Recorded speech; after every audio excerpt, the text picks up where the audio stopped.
Welcome back. We will now look at white's other main move besides knight db5, which is knight takes c6. So after e4, c5, knight f3, e6, d4, c takes d4, knight takes d4, knight f6, knight c3, knight c6. Here white exchanges on c6. And knight takes c6, of course, is quite a natural move for white. And it can be played basically with two different intentions. One is simply to get a game. So white might just continue to develop pieces after it. And the other one is to play a very sharp forcing kind of chess, which is the other theoretical main line of the Four Knights game. So here I decided to divide the material into two chapters. Now we will only look at white's main line, and in the next chapter we will cover all possible sideline attempts from white. After knight takes c6, of course, we have to take back, and generally in most of the situations when white takes on c6, we want to take back with the b pawn, strengthening our center, also opening the b file potentially for our rook. And yeah, here also after d takes c6, there are some concrete issues. White trades on d8, and after king takes d8, bishop f4. Black does have quite a solid position, but our bishop on c8 is a very passive piece. It will take a lot of time to get it activated, and white is simply a bit better here.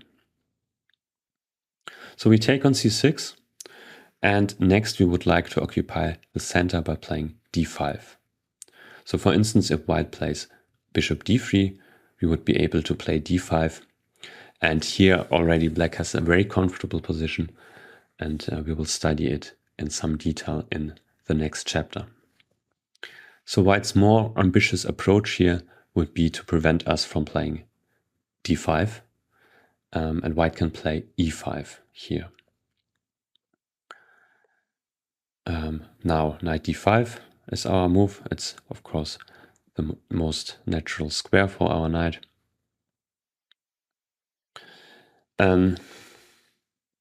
And here if white takes on d5, we would again be quite happy. We take back and once again have a very nice pawn center.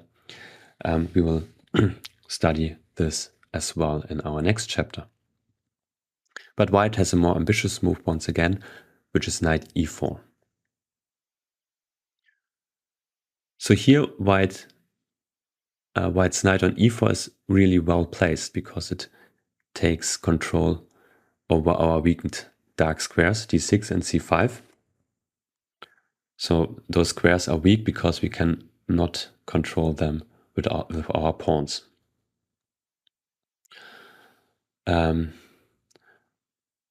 Next, white would like to chase away our knight from d5, playing c4.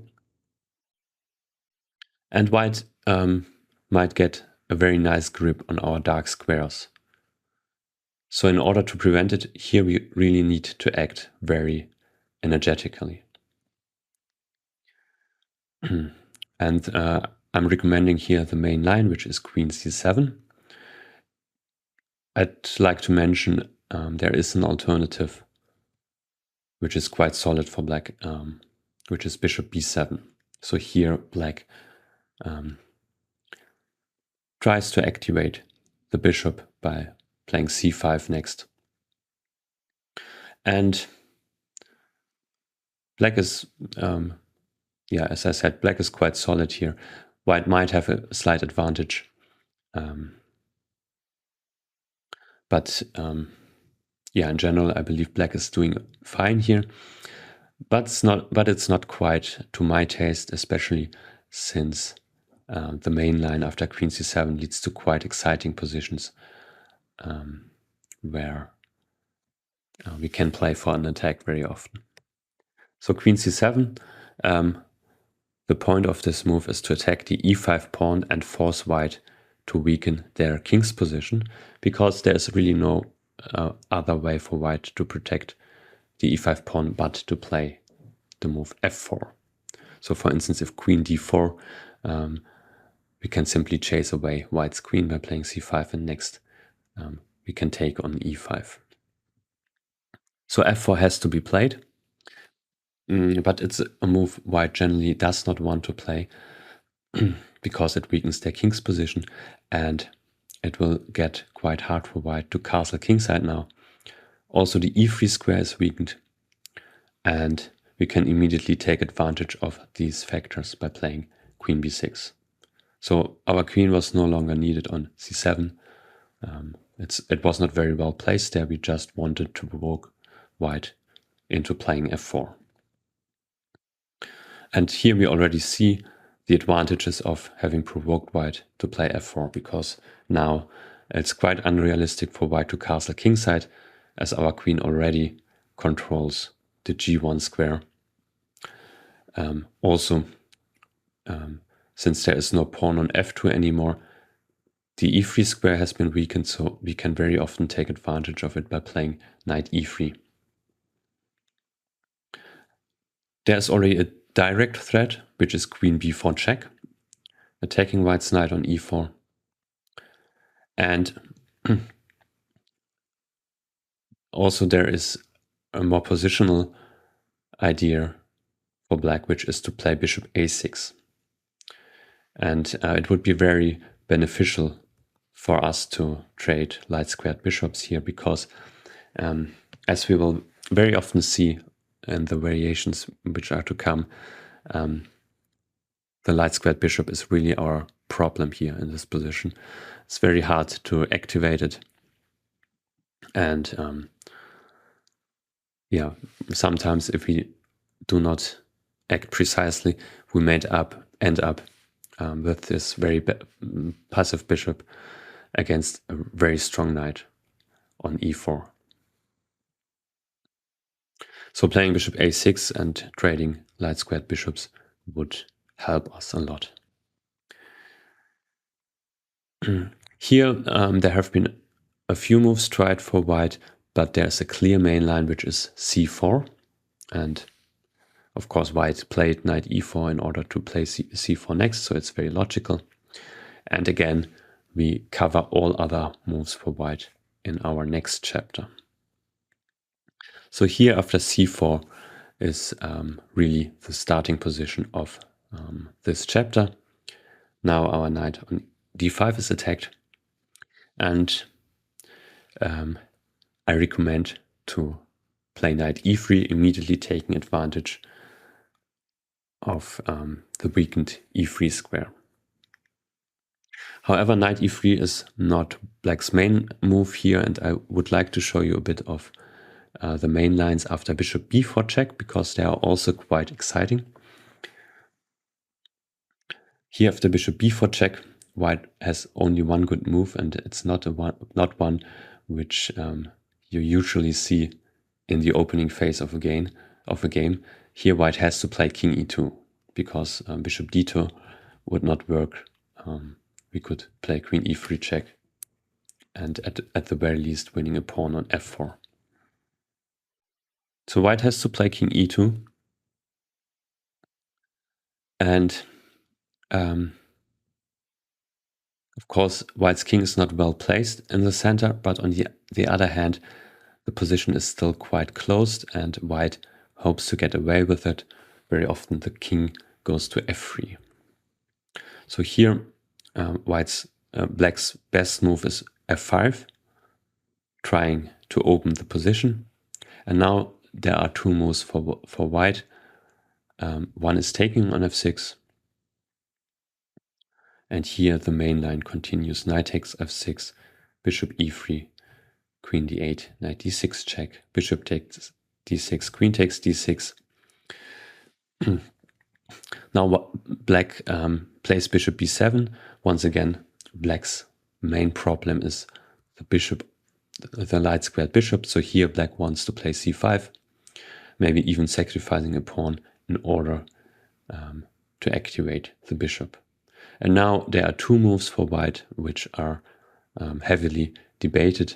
One is rook d1 and the other king d1. So here white wants to first bring the king to safety on the queen side. And white's other main move, instead of e takes f6, is knight f2, keeping the position a bit more closed. And here, after bishop a6, king f3, knight e7, bishop e3, bishop c5, bishop takes c5, queen takes c5, queen d6. White does have some initiative. Once again, black should be careful here not to end up in a bad endgame where the bishop on a6 does not play. But here, black does get some good counterplay by not trading queens, but to play queen a5 and later activate the bishop by playing c5 and bishop b7. So I very quickly went through these moves. Of course, as you can see, it's a very complicated position. Quite an interesting one as well, because we have this very unusual situation of white's king being very exposed.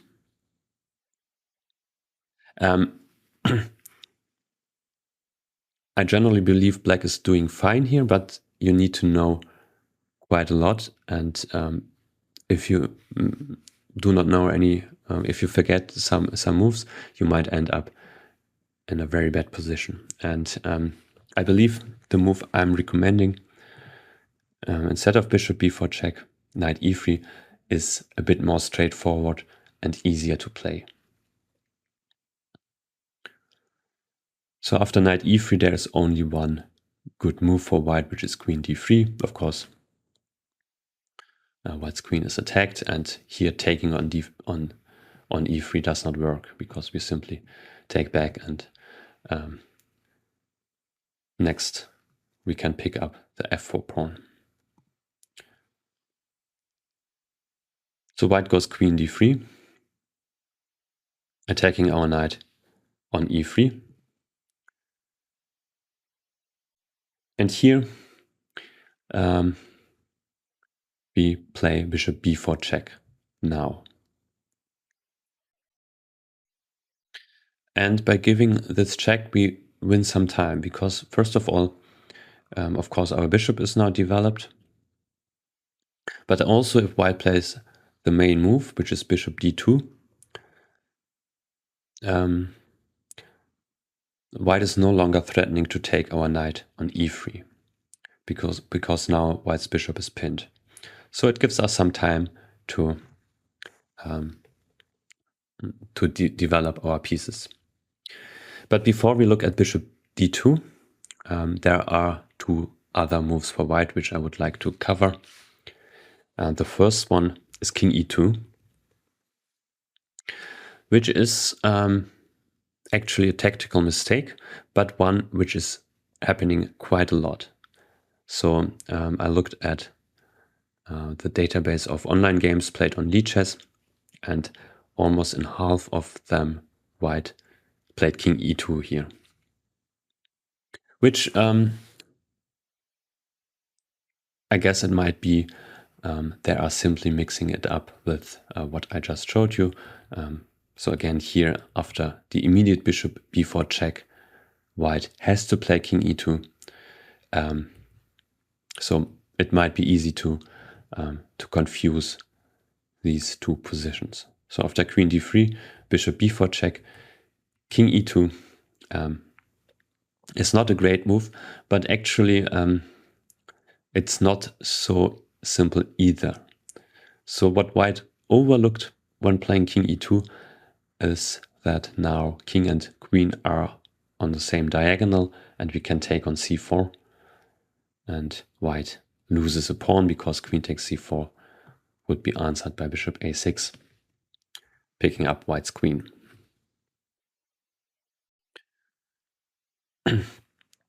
However, it still continues because now white can play king f3, stepping out of the diagonal. So white now is threatening to take on c4, and our pieces are a bit loose on b4 and c4, and white can try to take advantage of that. So here we play bishop a6, and we are not only protecting our knight but also threatening a discovered check on e5.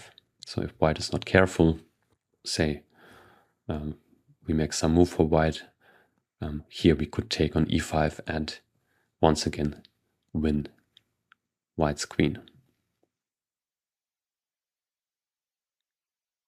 So instead white should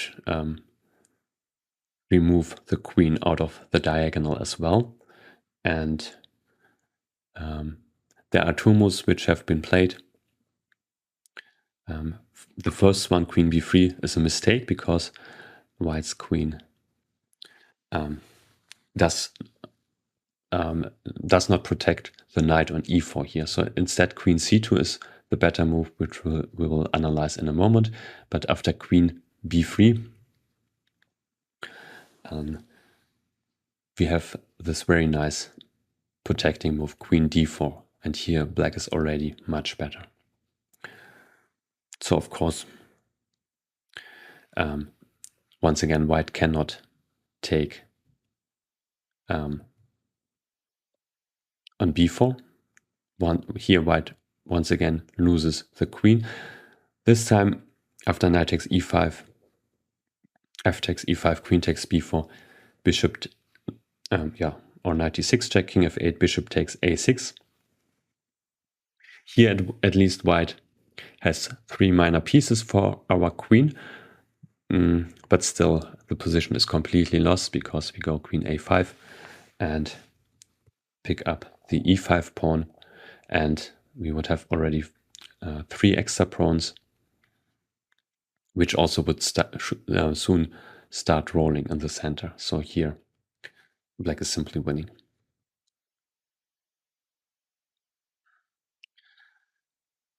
So here black has an extra pawn, but not only that, but also some very good attacking chances against white's king. So the idea here is to attack white's knight on e4 by playing either d5 or f5, and if white takes, we can play the other pawn move. So for instance, if white plays some slow move, we might play d5, and if white takes on d6, now we can play f5, and now finally white has to move the knight. Or we can also start by playing f5 and basically do the same here. After e takes f6, we can play d5, and we are driving away white's knight from e4 and also completely opening the position so white's king will not survive here. Instead, white might try a3, attacking our bishop e7, and here after bishop e2 we see the difference between queen b3 and queen c2, because here with the queen on c2 instead of b3, white would be doing fine, but now black wins by taking on e5, and after f takes e5, bishop takes e2, king takes e2, the knight on e4 is not protected, and black won a couple of pawns.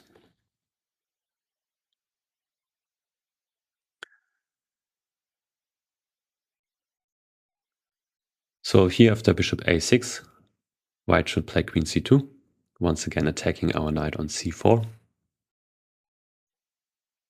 And here it's once again we should play queen d4. So playing some passive move like knight a5 would give white a lot of play because our pieces are simply misplaced. So queen d4, protecting the knight, and Here, white should play a3 first. Bishop e2 would be a mistake, but it's also worth looking at it. White is threatening now to play rook d1 and yeah, attacking our queen on d4, which then no longer would be able to protect the knight on c4. So here, once again, we need to act energetically, and the idea I already showed you, attacking white's knight on e4 by one of the pawns,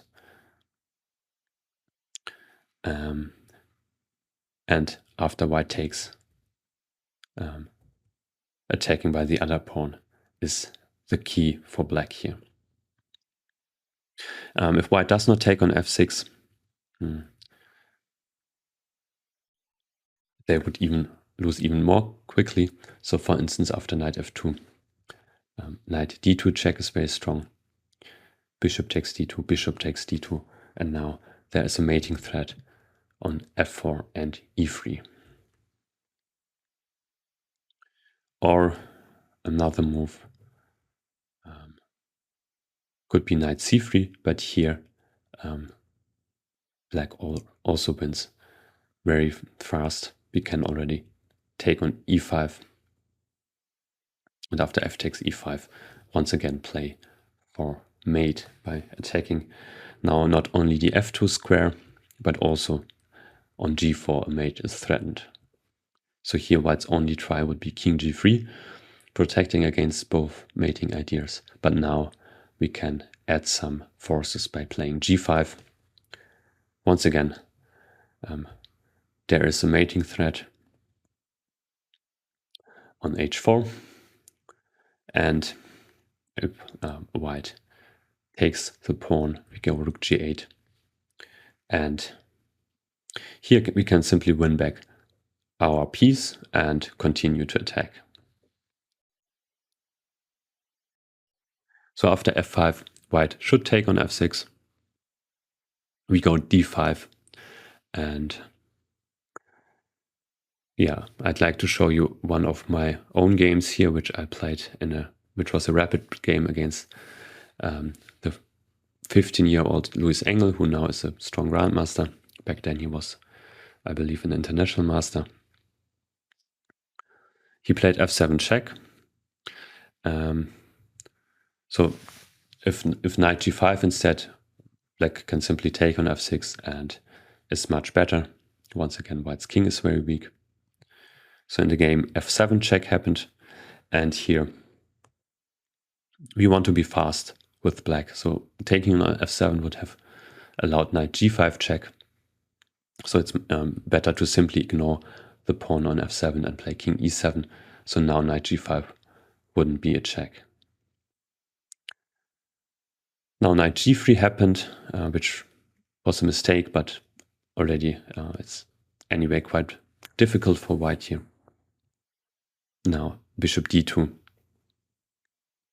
once again creates some mating attacks, and white is now simply lost. There followed bishop takes d2, knight takes d2 check, king g4, h5 check, so very natural moves to continue the attack after king h3. g5 happened, adding another attacking piece. Now, of course, if white takes on g5, after bishop takes e2, knight takes e2, queen g4 would be made. Yeah, and in the game that followed knight f5 check, but it didn't help, of course. E takes f5, rook e1, and now knight e4. Bishop takes a6, g4, king h4, and queen f6 was made.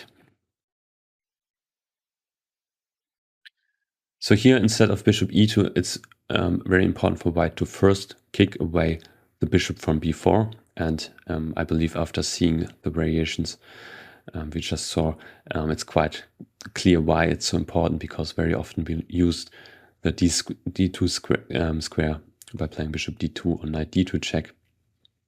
So first white needs to force our bishop back. We go to e7, and now bishop e2 is playable. Once again, threatening rook d1.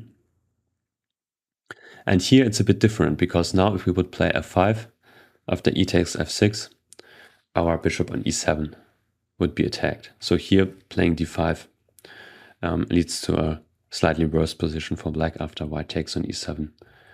And white has the better pawn structure here. So here there is another move for black, and a quite difficult one. That's why it's worth studying this line as well. Black's best move here is g5. So basically we want to play g4 check in order to fight for the control over the e3 square. Because now rook d1, which was of course white's idea, can be answered by g4 check. Now if white takes on g4, knight e3 check, bishop takes e3, queen takes e3. Of course, white is not able to survive this, and white takes on a6, h5 would already be made. So after g4 check, king g3 is a better move, but still black is winning here after knight e3 once again, using this weakened square. And here the main point is if white takes on d4 after knight takes d2, black wins an exchange.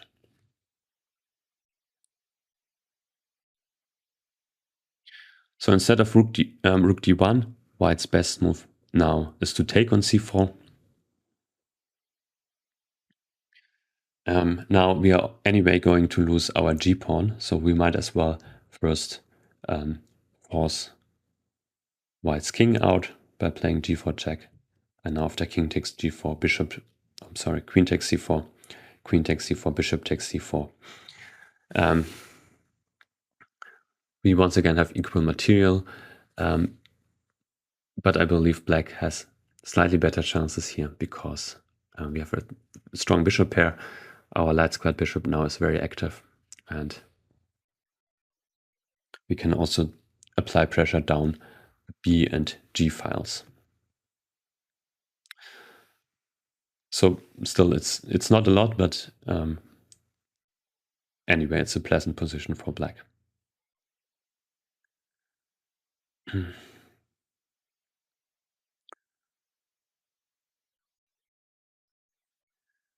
The next move is knight c3. And it hasn't been played a lot, but it's actually quite interesting. Of course, it looks a bit strange that white now brings the knight back to c3. On e4, it was quite well placed. But knight c3 has the advantage of attacking our knight on e3. So after white's main move, bishop d2, we will see soon that we can leave our knight for the time being on e3, as white's bishop is pinned. And after knight c3, of course, we have to decide on a knight move here because it's now attacked.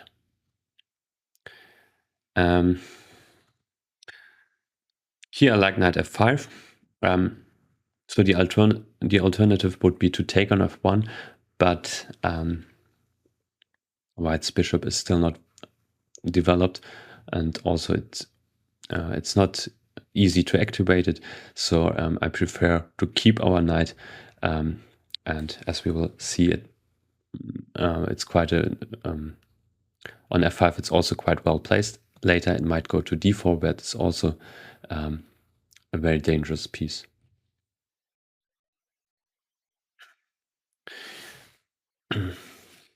Here white might immediately attack the knight on f5 by going g4, which also prepares the development of the bishop to g2. And here we should go knight d4. which is a novelty, but playing a move like knight e7 simply leads to a very passive and bad position for black. So here knight d4 is a must. And of course our knight on d4 is a bit loose, but usually we will be able to protect it or create some counter threats. Of course, the first tactical point here is that bishop e3 does not work for white because we have knight c2 check, and after queen takes c2, queen takes e3 check. Black is winning simply by taking on f4 next.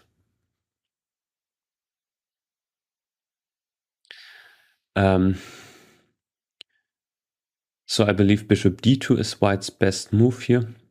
Instead, bishop g2 looks quite dangerous for white because now we have the strong idea bishop a6. First, putting some pressure on c4, and next we would like to open the position by playing d5.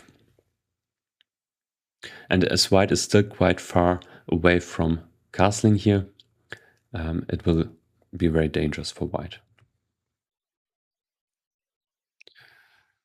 So by playing bishop d2, white now prepares to castle queenside, where the white king would be relatively safe, but as we will see, not completely safe as well. Because now we already put some pressure down the b file, so indirectly attacking the b2 pawn. And after castling, we immediately see the point of all of this, because now we can play bishop a3, and white has some problems and at least loses the b2 pawn. Of course, taking on a3 would be answered by queen b2 mate.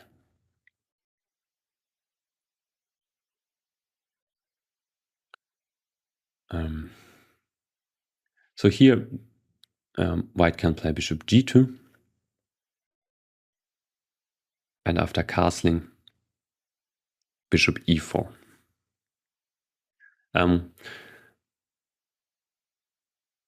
Yeah, it's not immediately obvious why white should play all these moves, but it will become obvious soon. Here, the immediate knight a4 does not work because we take on d2, and after queen takes d2, we play queen b4, attacking white's knight on a4 and also threatening a fork on c2.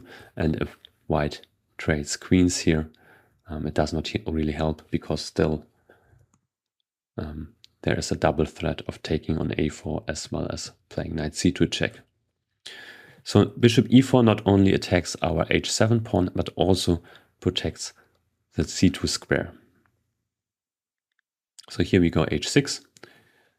White might try to open the king side by playing g5, which we should avoid, because otherwise our king would be in a lot of danger. So here we play h5, and now white can play knight a4.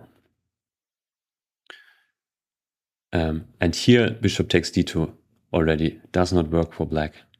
White takes on d2.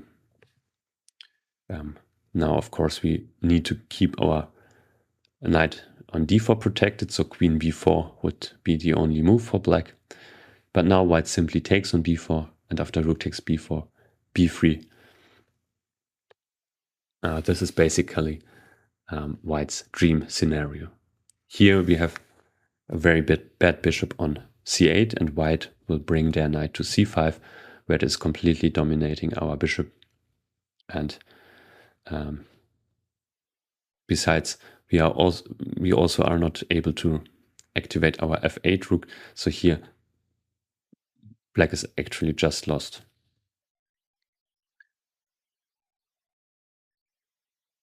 So here, instead, we should counterattack by playing queen a5, attacking the a4 knight.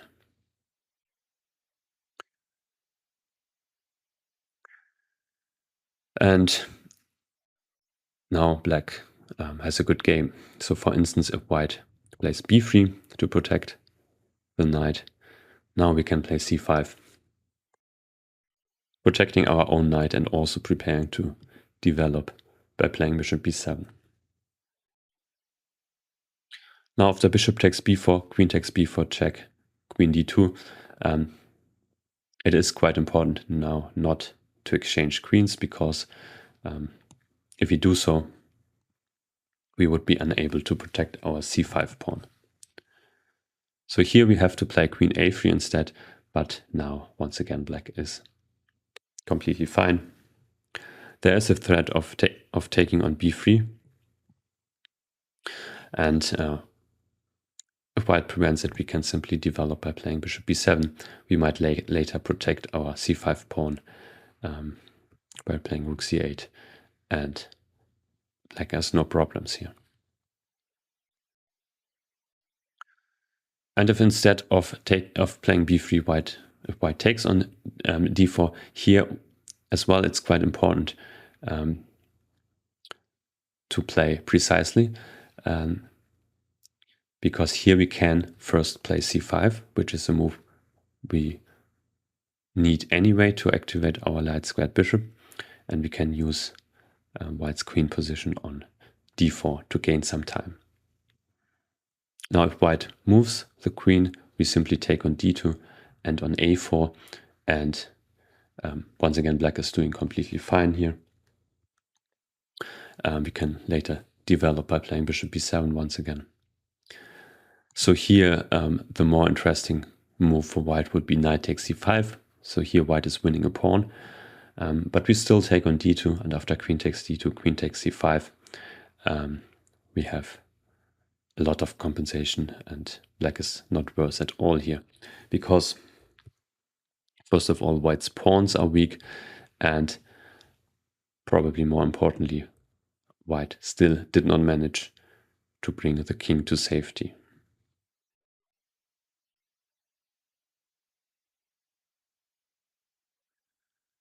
So we go back to the position after knight f5, and here instead of g4, white might also play bishop d2 first, once again preparing to castle queenside. And our reaction is similar to before, rook b8, putting pressure down the b file. Once again, if white now castles, we have this bishop a3 tactic, winning the b2 pawn.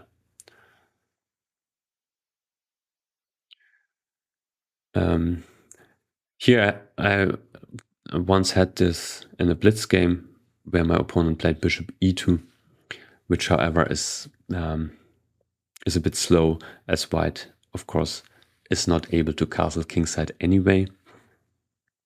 I castled here, and after a3, bishop e7, my opponent played for some grip on the dark squares by playing b4, and here I should have played c5, after which black is better.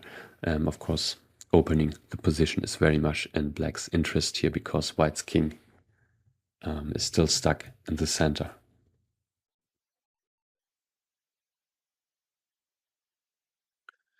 So now we are considering the move b3.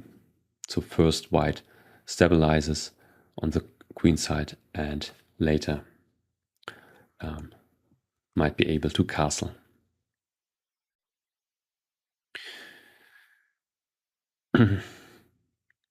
Here once again it's very important to play dynamically, because once again our position is positionally a bit inferior, and we should avoid playing slowly. For instance, here in a game there was the move h5 played, and it's positionally quite a sound move, preventing white from playing g4 in order to keep the knight on f5. But here white had the strong move knight a4, and after bishop a5, queen a5, bishop takes b4. And here white plays for control of the dark squares. So for instance, if queen takes b4, white might offer the queen trade. And once again, an endgame would be very bad for black. And after rook takes b4, queen d2 is unpleasant, pinning the b4 rook, and later white might prepare to play a3, winning the exchange. So instead, the best idea for black is to challenge white in the center by playing f6. Because now either we can take on e5, after which white's e5 pawn would be weak and we have a source of counterplay, or if white takes on f6, our d pawn is no longer backwards and we can later play d5, putting up some nice play in the center. So here, first of all, if white castles queenside, then we take on e5, and after f takes e5, queen a5. We can immediately put pressure against white's e5 pawn and also simultaneously threaten to win a pawn on a2 by taking on c3 and next on a2. So here we have a lot of counterplay.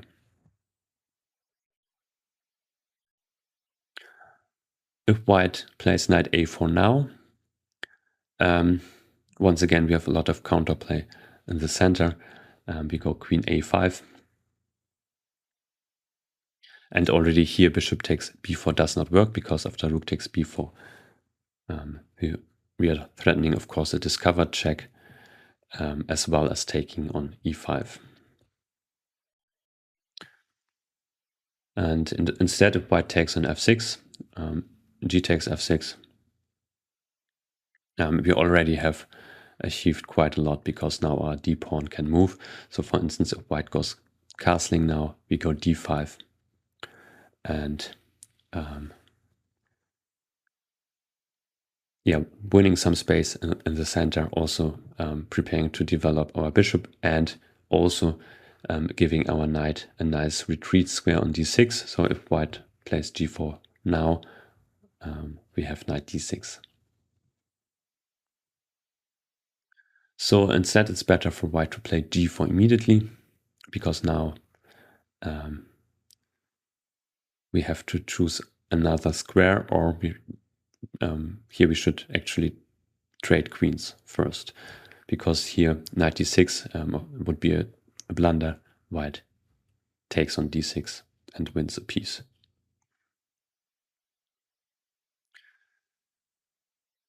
So here instead we should take on d2, and after queen takes d2, queen takes d2, king takes d2. By exchanging queens, we made sure our king is safe, and now we go knight h4, and it's a very complex position, but we do not have any special problems here. We can simply activate our bishop on c8 by putting our pawns on the dark squares. So we play d6 and e5. We might as well at some point play knight g6 in order to attack the f4 pawn. So black is doing fine here. Just remember here, it's best not to play d5, because if we went d5, white would have a very nice square on c5 for the knight.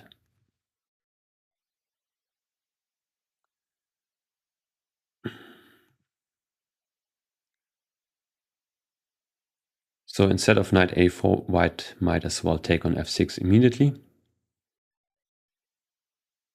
G takes f6, and now once again, if white castles, we can go d5, winning space in the center and also giving our knight a retreat square on d6. White might therefore play g4 immediately. And once again, we do not want to retreat to a passive square here. Also here, it's not good to go to d6, because we have not yet played d5, so our knight on d6 would be vulnerable. So here the best move is knight d4, once again playing actively. And already here white can no longer castle queenside because there are too many black pieces. Here castling loses to knight takes b3 check, and if a takes b3, bishop a3 check, king b1, queen takes b3, and queen b2 mate. So here instead it's better to play rook d1, which puts pressure on our d4 knight. Now there is a threat of playing knight a4, which would win a piece for white. So here we have to protect our d4 knight, and we can do so by either e5 or c5. Both moves are playable. I decided for e5, which is quite an ambitious move, but we are preparing to activate our c8 bishop by next moving the d-pawn. So for instance, if bishop g2, we might actually play d5. And it's a very complex position, but here I believe it's more dangerous for white. So for instance, if white here takes on d5, they would already be lost after bishop a6. And as you can see,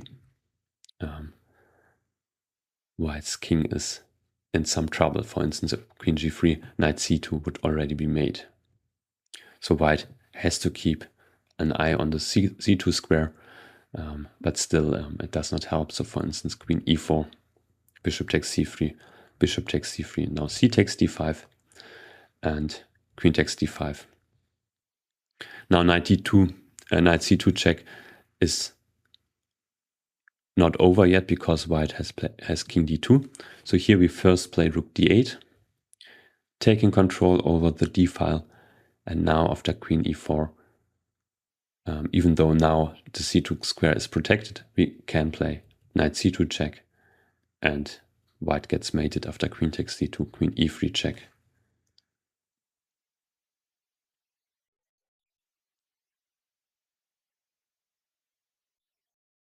So here, after d5, white should play knight a4,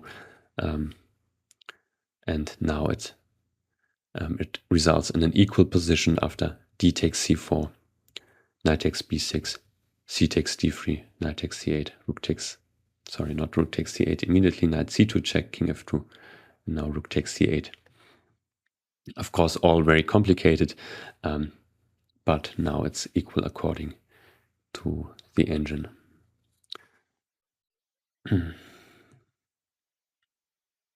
So here instead of bishop g2, once again, knight a4 is a logical attempt for white in order to be able to exchange dark squared bishops. We go queen a5.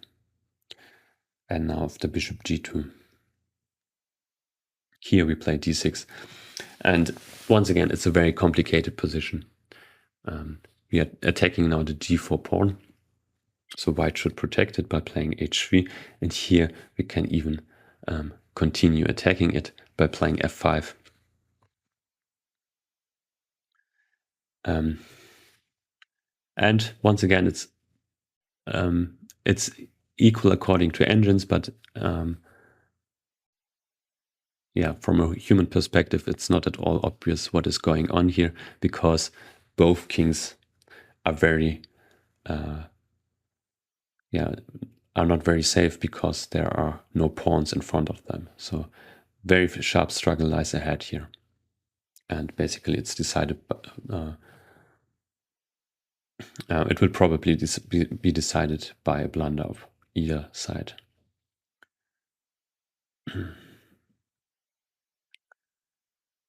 So instead of knight c3, the main move by far is bishop d2. And now, as I mentioned before, the knight on e3 is actually not attacked because white's bishop is pinned.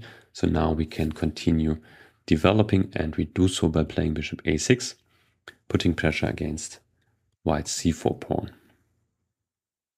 And here there are a couple of moves to consider. So first of all, white might protect the c4 pawn, either by playing rook c1 or by playing b3. And the other option for white is to take on b4, which leads to some complications. So we start by looking at rook c1. Protecting the c4 pawn and actually forcing issues, because now there is also a threat of taking on b4.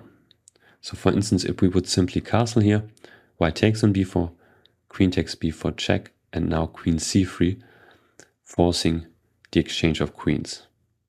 And once again, after queens are exchanged, our position is simply very bad. White once again has control over the c5 square, so white's knight might soon land on c5, and there is a very real danger of our bishop on a6 to simply be dominated for the rest of the game by white's knight on c5. So here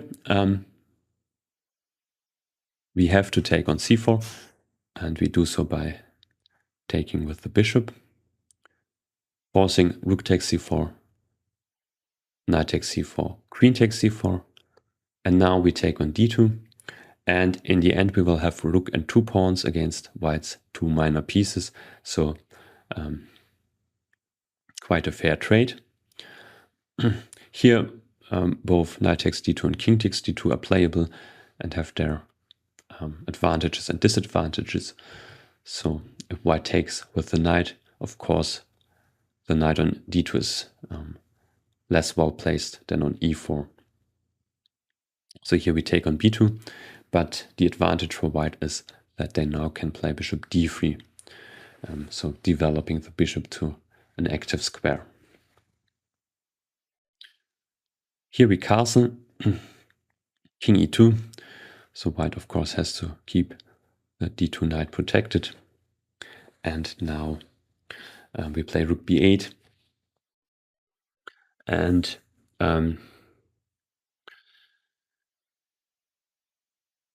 we control the b file, so there we can create some play. There is an immediate threat of playing rook b4 here.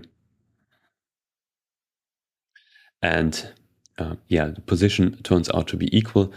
If you want to learn more about it, you can look at the game Bielik-Kristevsky, which I analyzed in the model game section.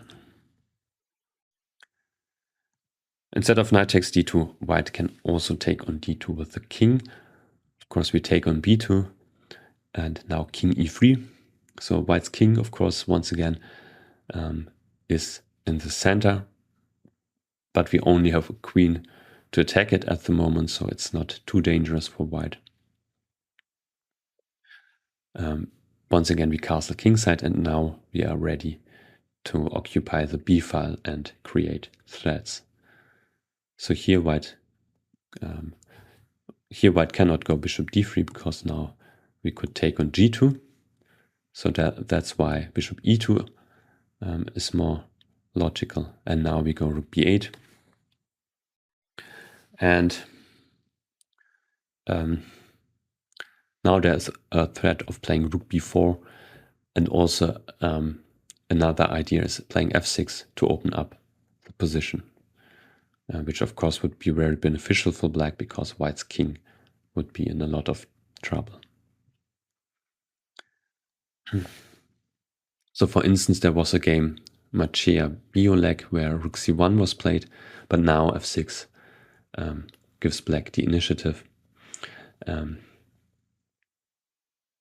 opening up the position. White continued by playing rook c2. If white takes on f6, there is already d5, attacking both queen and knight. So after rook c2, here queen b6 was played, which led to an unclear position, but instead black had chosen queen a1. Black would have a nice advantage here, because now black's queen might come to g1, attacking once again white's king, and if rook c1, simply rook b1, rook takes b1, queen takes b1, and here white is in trouble. So here, instead of rook c1, white should try to exchange queens, after which the position would be equal. So here, for instance, queen c3 would be a good move. Even though it's sacrificing pawn. But the a pawn does not really matter here. We can take it on. We can take it now after rook a1. However, it is important not to play the logical looking queen d5, because suddenly our queen would be trapped in the middle of the board. After bishop d5, it has nowhere to go. So instead we should play queen b3. And now queen takes b3, rook takes b3, check, king f2. Rook a1. So all of these moves are not forced. There are alternatives for both sides, but it's a typical way for the game to continue. And here, even though we have a material advantage, I don't think it's very likely we can convert it, because our pawns cannot really move. So white's knight on e4 is dominating our both pawns. On d7 and c6, also the a pawn can be easily stopped. So here, white should be able to make a draw. So instead of rook c1, the other protecting move b3 is also played. It's actually white's most popular choice here. Compared to rook c1, it has the advantage of protecting the c-pawn quite reliable. So of course here we cannot take on c4, but it has the disadvantage of not threatening anything. So here we now finally have time to simply castle. And now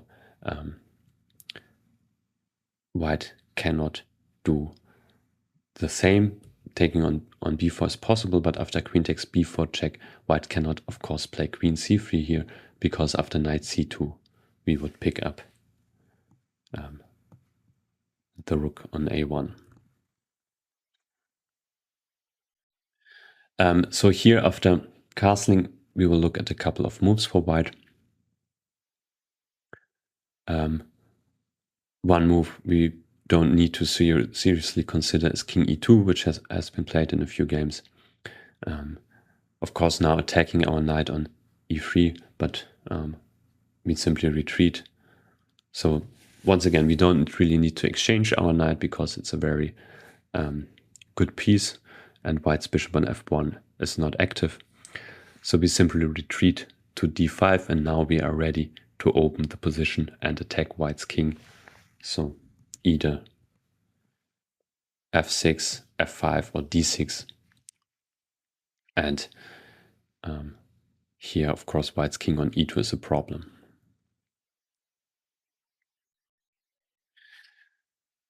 A more serious move is rook c1, which once again is threatening to take on b4. So here, similarly to what we have seen before, if now we make some slow move, bishop takes b4, queen takes b4, queen c3 would give white an overwhelming advantage in the endgame, because our bishop will probably never get activated. So here, instead, we should retreat our knight and play knight d5, which also attacks the f4 pawn.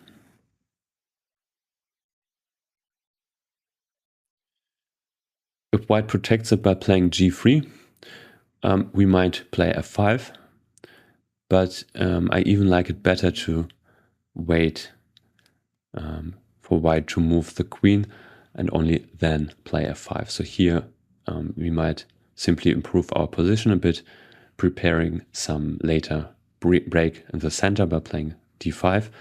And now if white plays queen f3 to finally attack our knight on d5, here it's a good moment to play f5.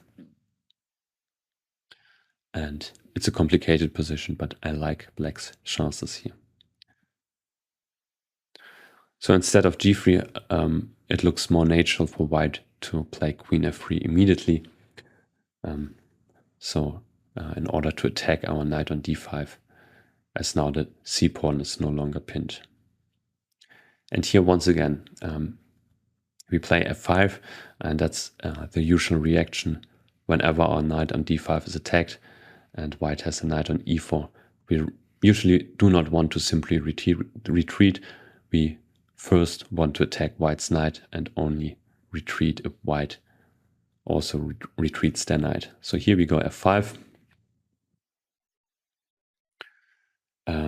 There was a game where knight d6 was played, but this loses a pawn for white after bishop takes d2, king takes d2. We can play queen d4 check, king c2, knight takes f4. And even though there might be some compensation for the pawn, I still believe black is to be preferred here. So our bishop on a6 is, of course, still not participating, but here we have an idea to slowly bring it into the game by playing rook b8, c5, and bishop b7.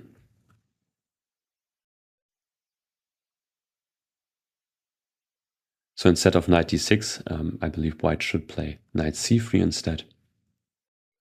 And now, after knight takes c3, bishop takes c3, once again we are able to activate our light squared bishop and thus solving all our problems.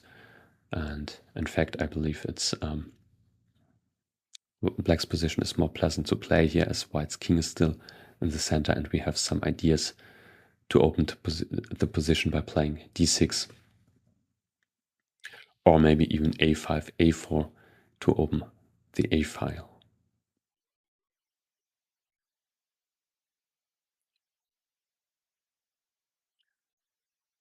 Another move which has been played but is not very good is knight g5.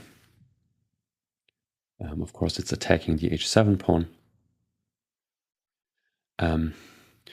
But here we can take on d2 first, now forcing white's king to a bad square.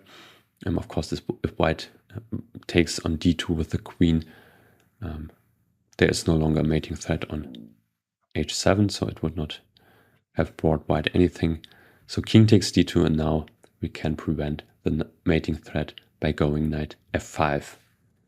And not only preventing queen takes h7, but also threatening to invade by playing queen f2 check. So here black is already better. There was a game where knight e4 was played, but now black can very nicely open the position by playing rook d8. For instance, bishop e2, d5, e takes d6, and here knight d4 was an improvement over the game Lubbe-Abel. Black's knight is very nice on d4, and later black can play f5 and take on d6, and of course white's king is in trouble here. So instead g4 should probably have been played, but now of course we go queen f2 check, king c3, and take on f4. White takes on f5, queen takes g5.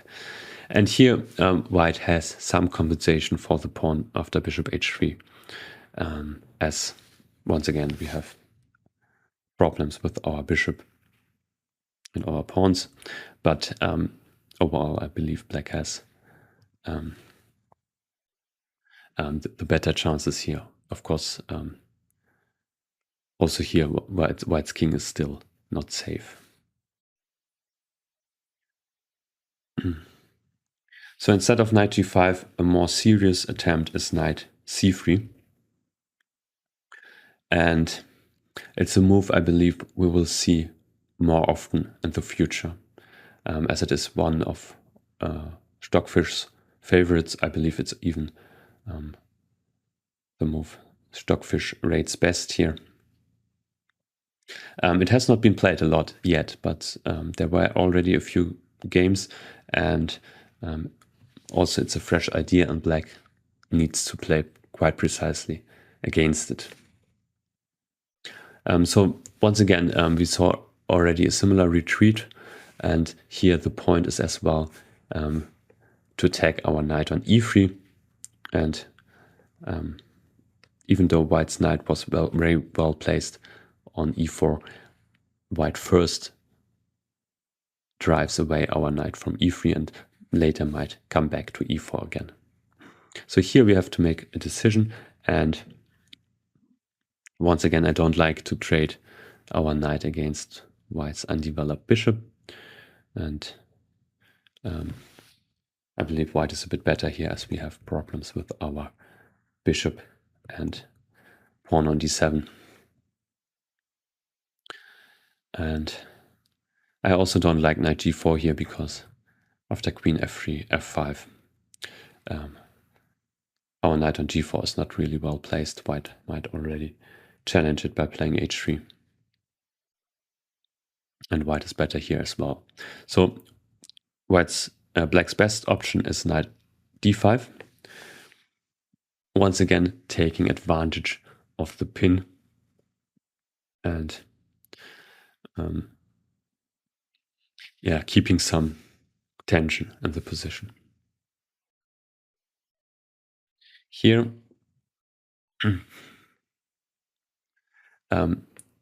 if white plays a slow move like g3, we get a good position by very simple means. Here we take on c3, and after bishop takes c3, we can play bishop b7. A very typical idea, simply playing c5 next, activating our light squared bishop. And once we achieved this, black has no problems, and here we might even start an attack by playing a5 and a4.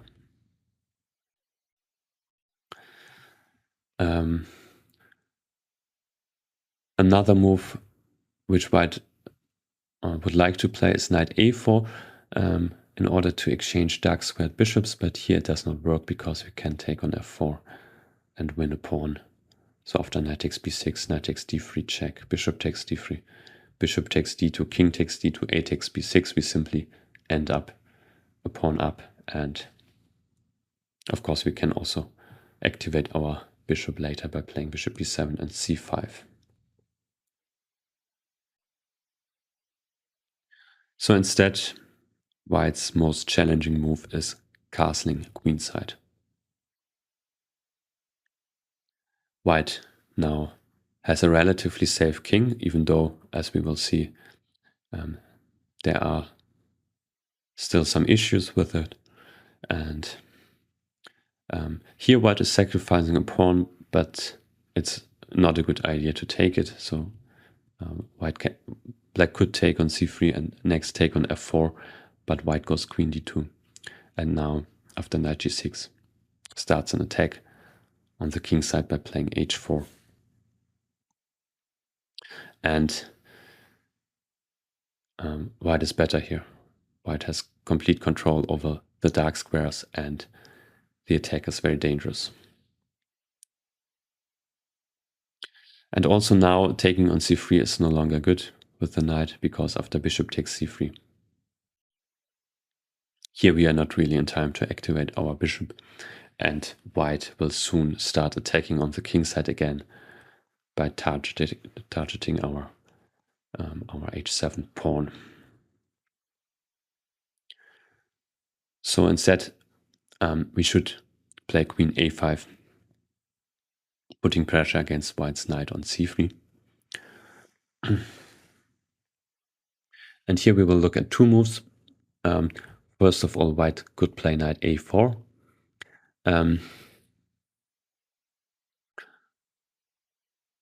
But I believe it's quite dangerous for white to do so.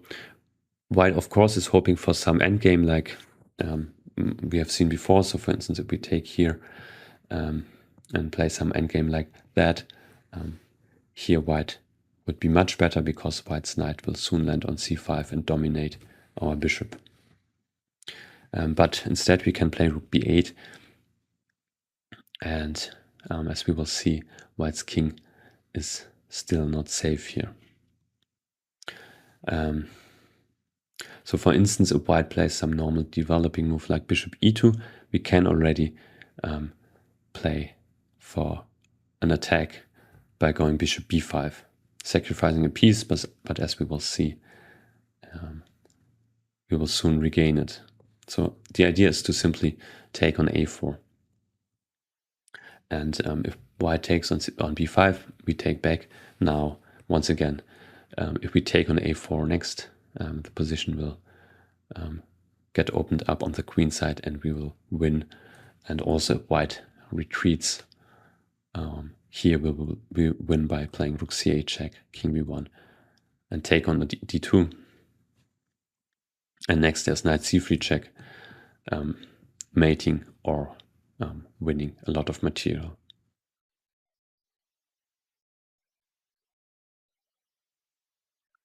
And also taking on b4 is not good for white because we take back, and now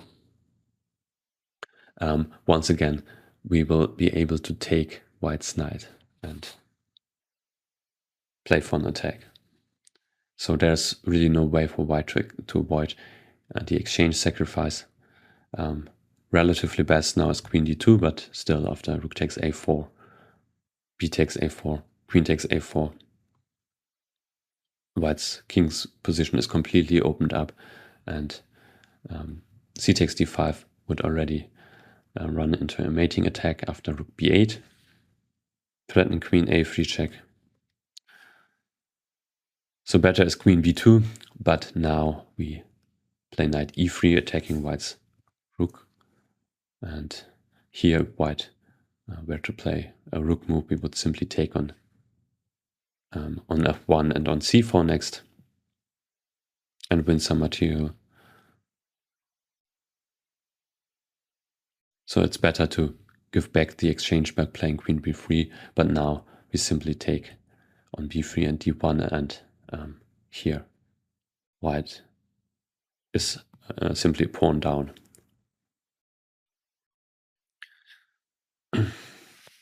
So here white's only good move is queen d4, which already is quite a difficult one to find, but it's attacking our knight on d5 as well as helping with the queen to protect the queen side.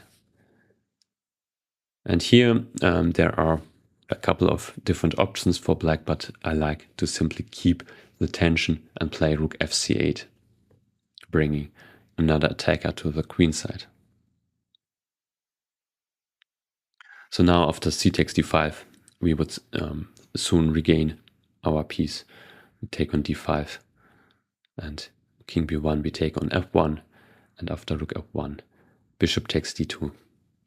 Now queen takes d2, we can use the pin and take on a4, and if white takes with the rook, once again we use the pin and next take on a4. And black has won a pawn and has a winning position. And also here still bishop takes b4 is too dangerous. We would take with the rook, and next there is an exchange sacrifice in the air. So here black gets a huge attack.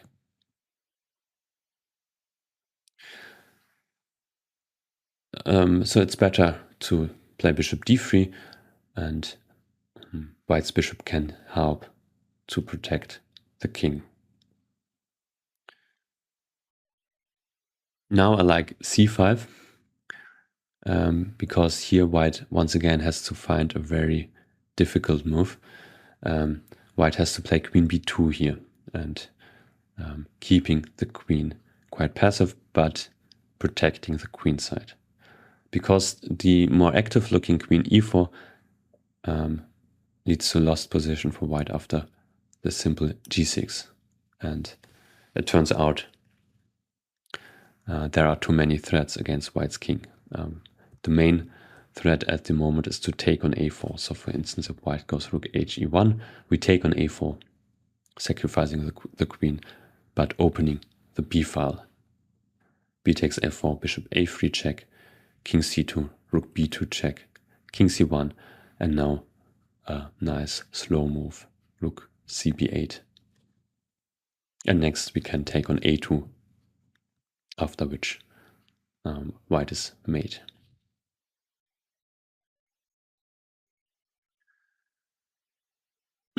And here taking on d5 does not help either, because we take on d3, and now after queen takes d3, we play c4, opening once again white's queen side.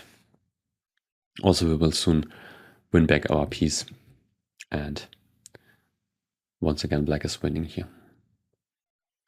So instead of queen e4, the only good move for white is queen b2. And here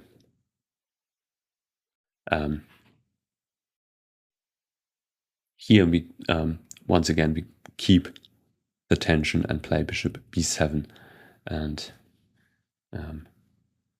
here it's all about white's knight on a4, so once again we want to challenge it, this time by playing bishop c6.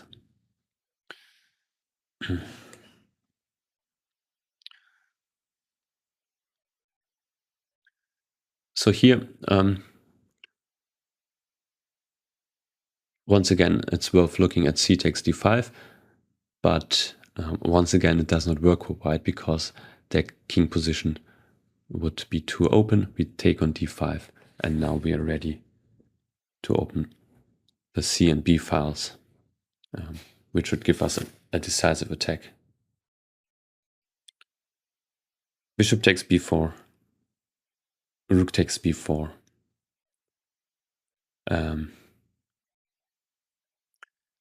So here it's already quite difficult for white.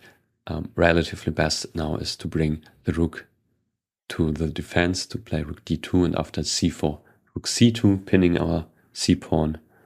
But here we can simply unpin by going rook c6. Now our rook is protected, and we would be able to take on d3 next. And after bishop takes c4, bishop takes c4, we win back the piece. And here material is equal, but black has much more active pieces and therefore is much better. So instead here white should take on b4, and now after c takes b4, white should play queen d4 in order to protect the f4 pawn. Here there are no good alternatives, because otherwise it's hard to protect the pawn. So queen d4. Once again, here black has a lot of possible moves, but I like to make it most challenging for our opponents and play knight c3, which eventually is a pawn sacrifice, but we can play for an attack. So here white has to take on c3, we take. Now of course there is a mating threat, queen a3 check, so white should play king b1. And now we play slowly bishop c6. Now white can win our c3 pawn, but after queen a3, rook takes c3, a5, I believe it's still a quite difficult position for white, as we are about to open the position, and our attack continues here. So going back to the position after queen a5, knight a4, even though it's objectively playable, led to some it's to quite a difficult position for white. Instead, a stronger move is king b2, protecting the knight on c3, and now white would be ready to play knight e4 again. So for instance, here there was a game where black played rook a b8. And here white could have played knight e4 and gained an advantage because now white once again has a grip over the dark squares.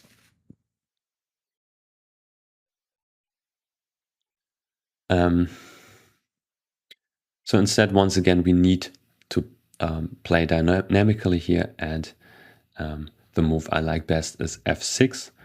We have seen the idea before. We want to take on e5 in order to create counterplay, and if white takes on f6, here we would take back with the knight, and now our d pawn is free to move.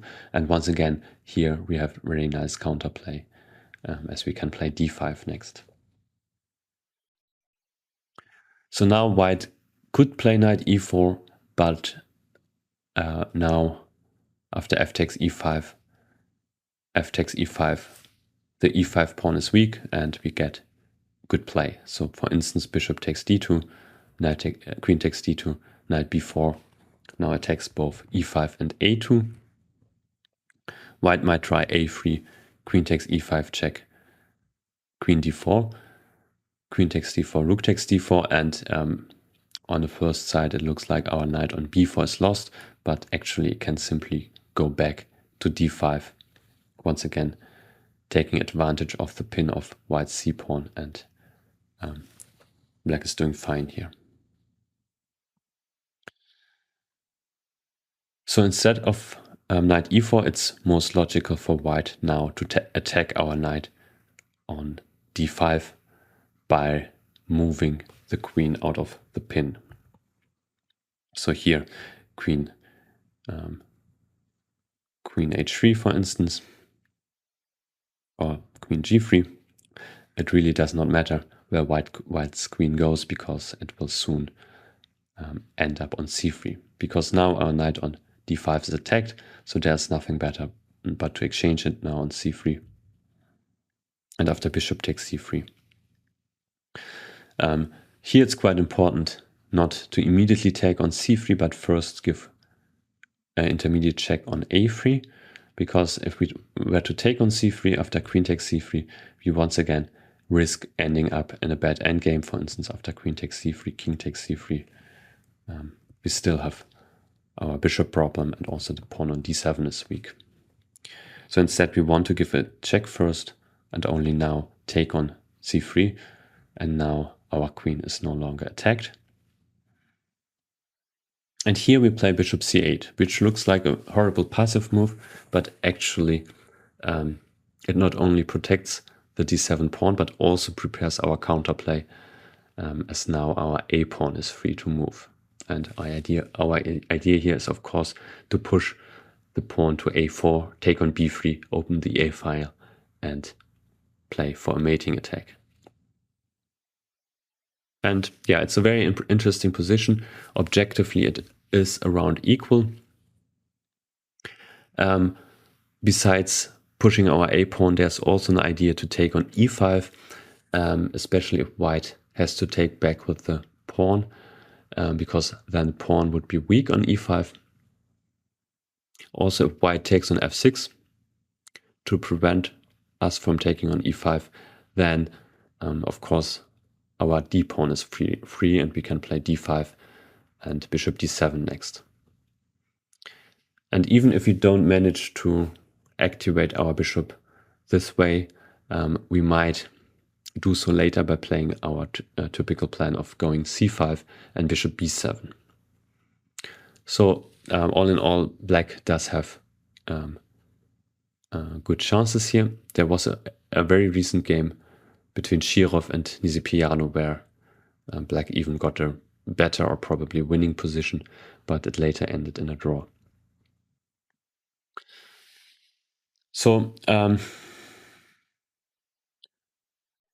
so much about knight c3, and now we go back to this position, and our final move here is bishop takes b4. So here after queen takes b4 check, white plays king f2. As mentioned before, white would like to instead offer the exchange of queens, but it does not work yet because now we can use the pin of white's queen and go knight c2 check, picking up material. After king f2, once again our knight on e3 faces a choice. It's once again attacked, and here taking on f1 again is not a good idea.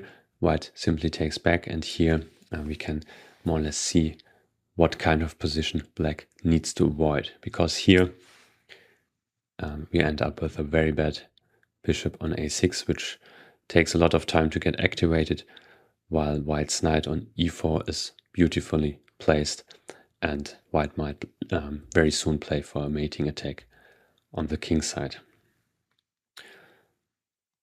So instead we should play knight d5, retreat, and here we are attacking the f4 pawn, but the knight on d5 also helps us to play a break on the king side, f7, f6, or maybe f7, f5. Because here, of course, we would very much like to open the f-file in order to attack white's king on f2. So here white usually plays g3, but we will look at two other moves first. So first, queen f3. It looks quite logical because white protects the pawn on f4, as well as attacks also our knight on d5, since now the c-pawn is no longer pinned. And here we, of course, do not want to passively retreat with our knight, but instead first challenge white's knight on e4. So here we go f5. Please keep this idea in mind. If white attacks our knight on d5, we should always look for an opportunity to attack white's knight on e4 before retreating with our knight. And here, of course, white cannot really take on d5. We would simply take on e4 and on d5 soon. Also, taking on f6 is not a good idea, because after knight takes f6, here the f-file opens and white's king is in a lot of danger. So there are various ideas for black now to open the position further by playing e5, d5, maybe bishop b7 followed by c5, and yeah, white's king is in trouble. So here white should play knight d6, and now there is a very strong move for black, which was played in a game Sieber against Melanie Lubbe.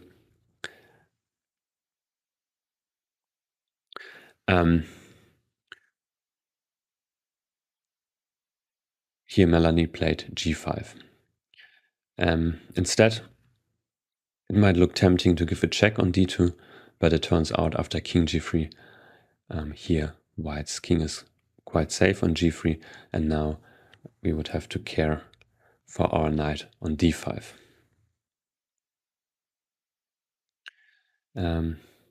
So the point of g5 is to prevent white from hiding with their king on g3, where it would be relatively safe. And here there are a couple of moves we could check. So if white tries to simply defend the f4 pawn, now the g3 square is occupied, and we can now give queen d2 check.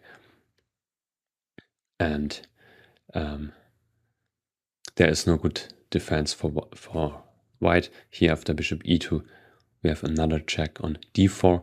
Now white cannot go back to the back rank because the a1 rook would not be protected. And after king g2, knight e3 check, white loses material once again, after king g1, we can take on a1. After king f2, at the very least, we have knight c2 check and taking on a1 as well. And after king h3, of course, we have g4 winning white's queen.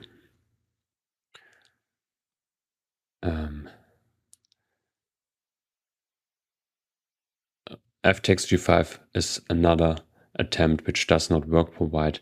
Here we go queen d2 check, and once again bishop e2 is answered by queen d4 check, and there is no good way for white to play now, because once again, if their king goes to the back rank, we will pick up the a1 rook, and if the king goes to g3, we will take on e5 and on d6 next.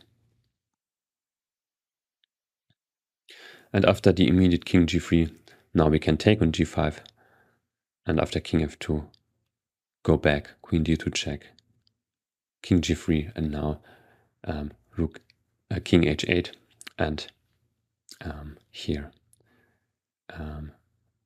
the attack continues. There is a very strong threat of rook g8 check, and yeah, black's attack should be successful here. One move, of course, which we should check is c takes d5, but now we have queen d4 check, and here black is winning material. After queen e3, we can take on a1. Here, white might try bishop takes a6, queen takes h1, and objectively black is better here, but still I believe it might be a good practical attempt from white, because our rooks are not active yet, and our king position, of course, is weakened by us having played g5. So here white might have some practical chances for a perpetual. But objectively, black is simply much better. So maybe white's best move here would have been h4. Already quite a difficult move to find, but the idea is to create some space for the king, which now could hide on h2. So after g takes f4, white plays king g1. And here still black is better, of course. Queen c5 check, king h2. And now, for instance, knight e3, queen takes f4, knight g4 check, king g3, and queen takes e5. So we have won a pawn. The only problem for black, of course, is still our bishop on a6.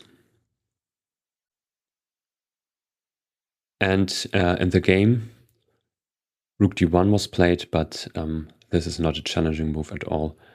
Black continued queen c5 check, and after king g3, knight takes f4. Simply white's position collapses. Black already won a pawn, and the e5 pawn is also very hard to defend for white. So queen f3 did not work for white. Another move which has been played is knight g5, but also this is also not a good attempt from white, because the knight was actually very well placed on e4. Of course, there is a mating threat on h7 now, but we can easily defend simply playing g6. And now after g3, f6, we can once again open files on the king side in order to attack white's weakened king. E takes f6, knight takes f6, and black is better here. There was a game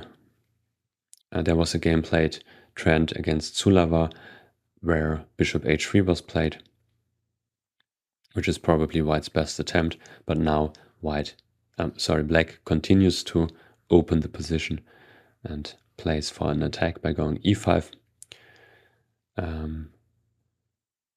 So here in the game, white played rook h1, and after e takes f4,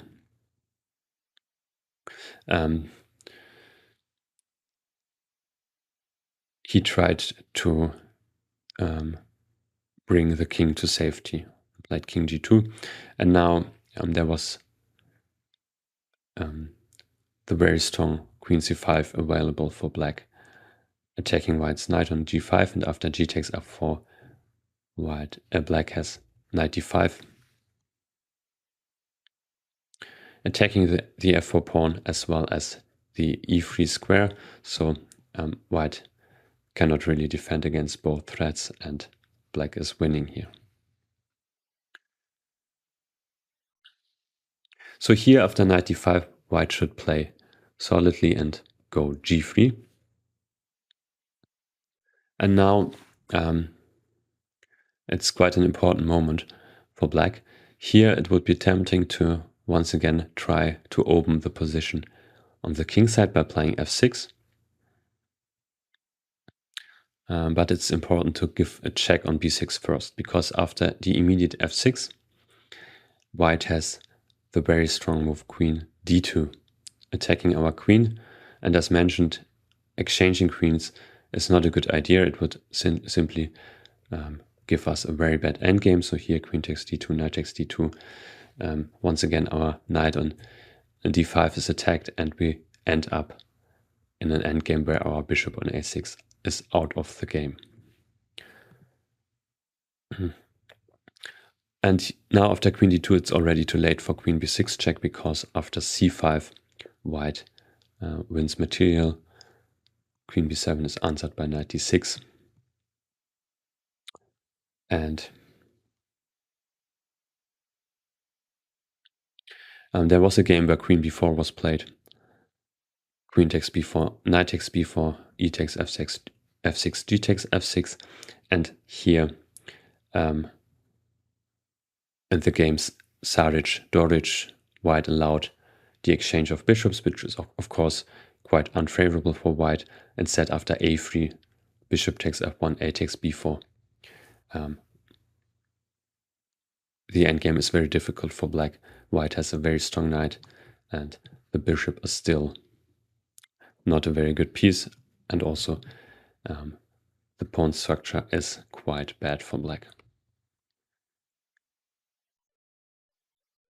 So here there were a few other games where black instead sacrificed the piece by taking on e5, but still I believe it does not quite work, because white can take on d5, after queen takes e4, bishop takes a6, e takes f4, which looks quite dangerous.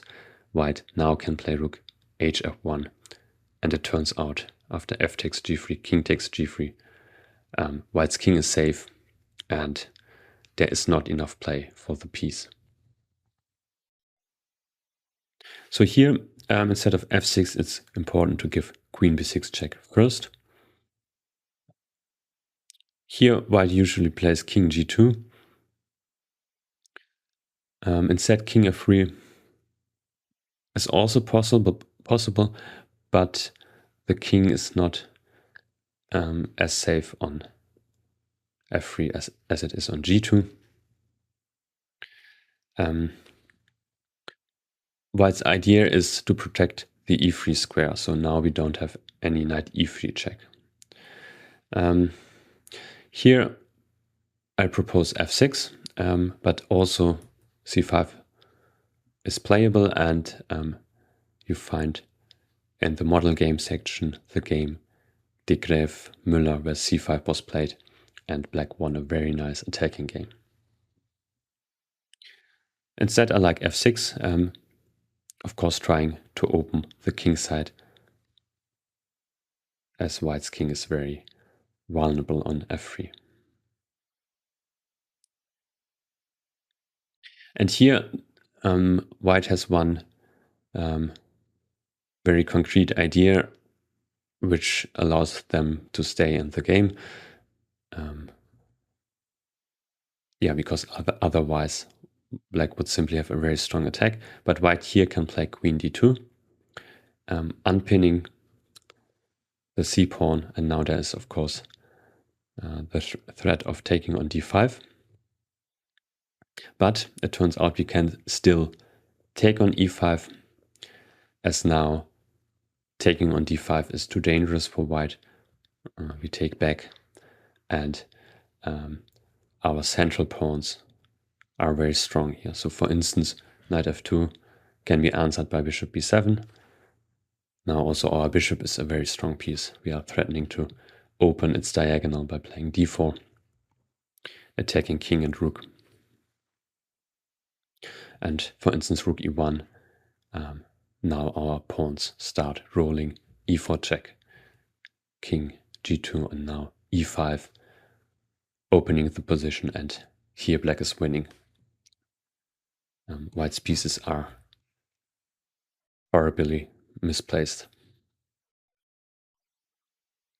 But instead of taking on d5, white here can play c5, keeping the position relatively closed. And also it looks quite promising on the first side, because it looks like we cannot protect our bishop on a6.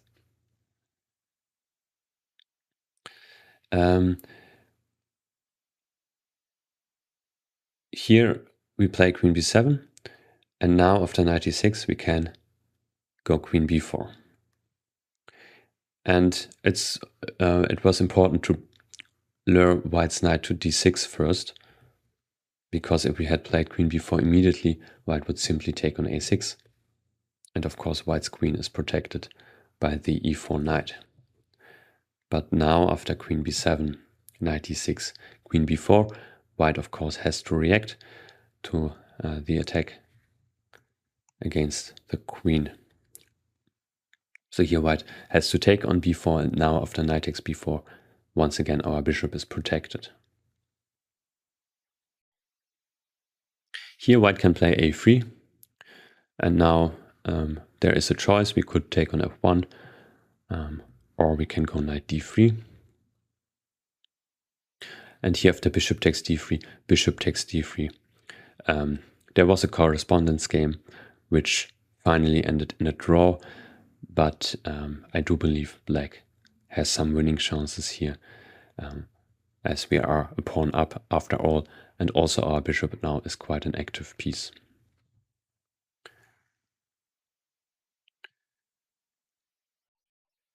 So here white usually plays king g2, and now it would also be possible to play f6. In fact, there was a high-level game, Khetlishvili against Abdusattorov, where f6 was played, and here after e takes f6, knight takes f6, bishop e2.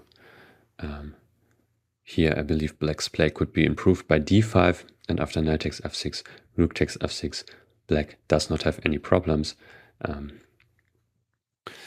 But on the other hand, white's position is quite solid as well. So instead, I believe we could pose some more problems for white by playing the novelty c5.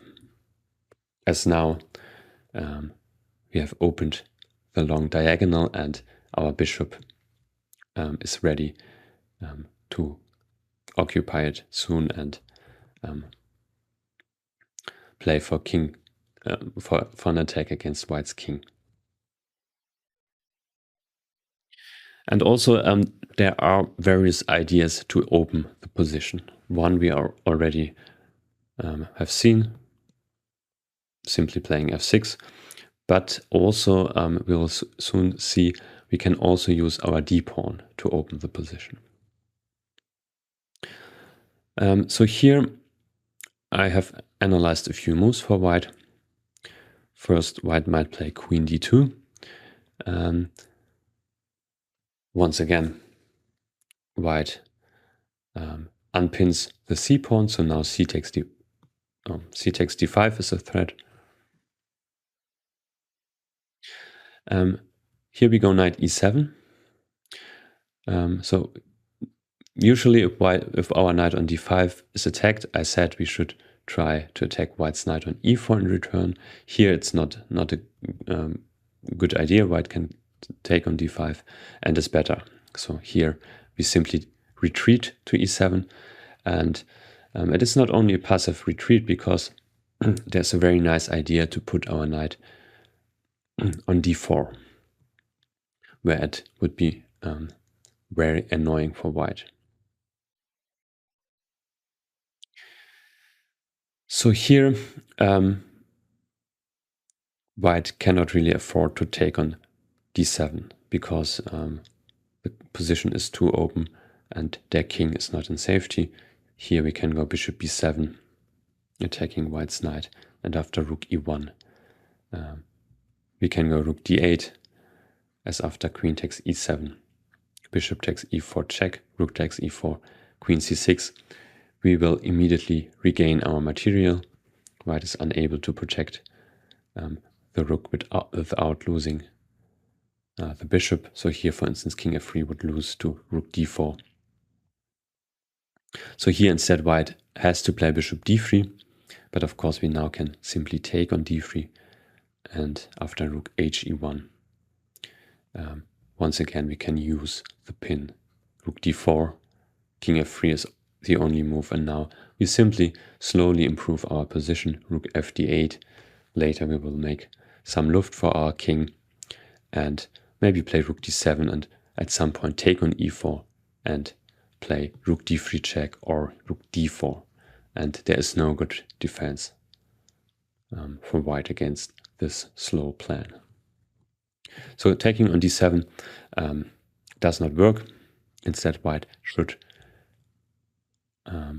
step out of the long diagonal and bring the king to safety. King f2.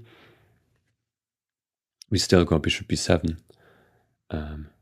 attacking white's knight, bishop g2, and now knight f5, improving our pieces. And here after rook h1,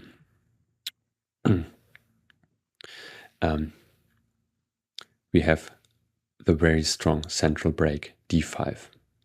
So here rook h1 prevented us from playing knight d4, which was one of our ideas. Here, if knight d4, white's idea is to play b4, and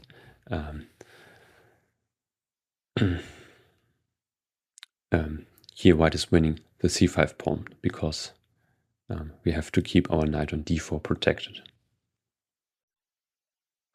So instead d5 is very strong, and after e takes d6, we go rook ad8, and here the position might still objectively be equal, but I believe black has some very nice play. So basically we will at some point win back the d6 pawn. Well, for example, we might simply take on e4 and take on d6 next, but even more ambitious is to slowly improve our pieces, as white is anyway unable to further protect the d6 square. So here we can play rook d7, very slowly bring our pieces in position, and at some point take on d6. And for white it's still quite difficult to bring the king to safety, because at some point the position will open up and it might be very dangerous for white's king. So we go back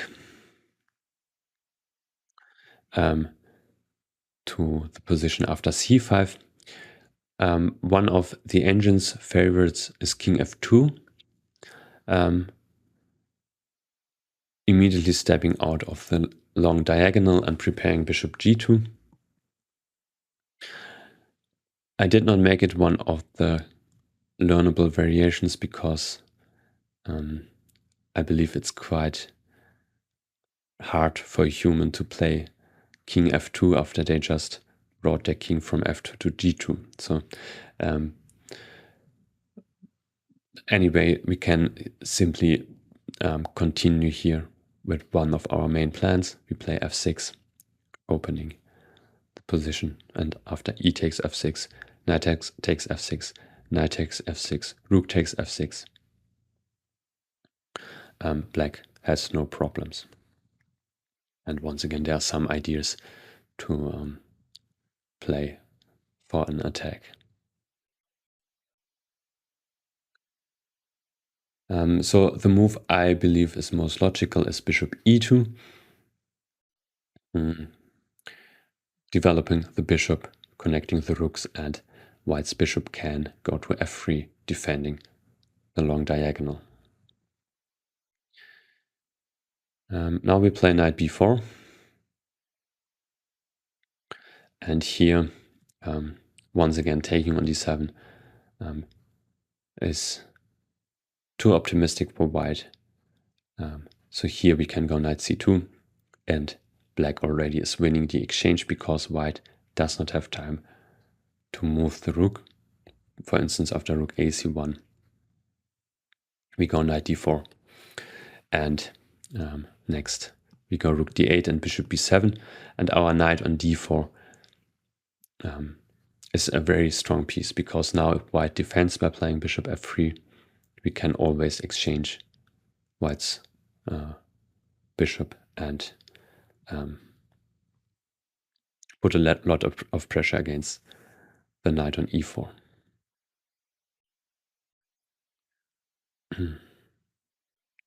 And here white might try queen d2, which is quite similar to queen c3, which we will look at in a moment. But on d2, white's queen is slightly worse positioned because it does not protect the f3 square. So here we go d5, e takes d6, bishop b7, bishop f3, knight c6, and knight d4 next. And it would be better for white if the queen was on c3. So the bishop on f3 would already be protected by the queen. So after knight b4, queen c3, once again we play d5.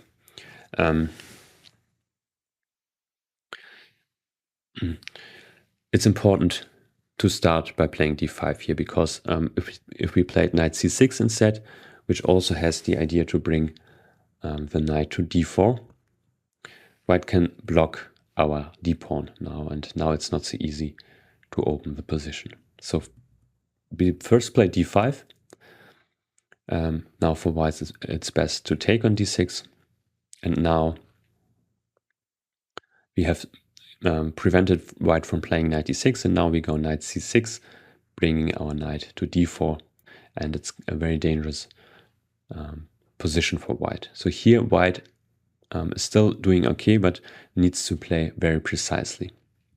So for instance, after bishop f3, knight d4, already white would be in a lot of trouble, as black is threatening to play bishop b7, take on f3, and use the pin of the e4 knight.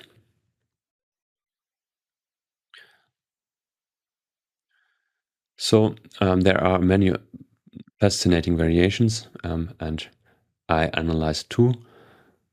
So first of all, white can go rook hd1, which has the idea to add control over the d4 square. We still go knight d4, but now white has a very strong resource in taking on c5. So instead, no, there's really no alternative, because otherwise we would go bishop b7. So white should take on c5. Of course, if we now take on c5, white would simply take on d4. So we take on e2, and here white's idea is to play queen e5, trapping our knight.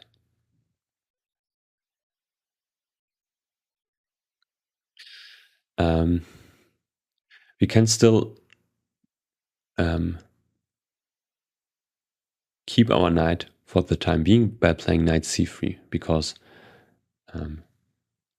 white's queen has to protect the c5 knight. So after queen takes c3, we would simply take on c5. And here, once again, it's very difficult for white to find the right move. First of all, rook d3 would be a mistake, because now we can go knight d5. and the c-pawn is pinned, so after knight takes a6, queen takes a6, we managed to save our knight. C takes d5, of course, is answered by queen takes d3.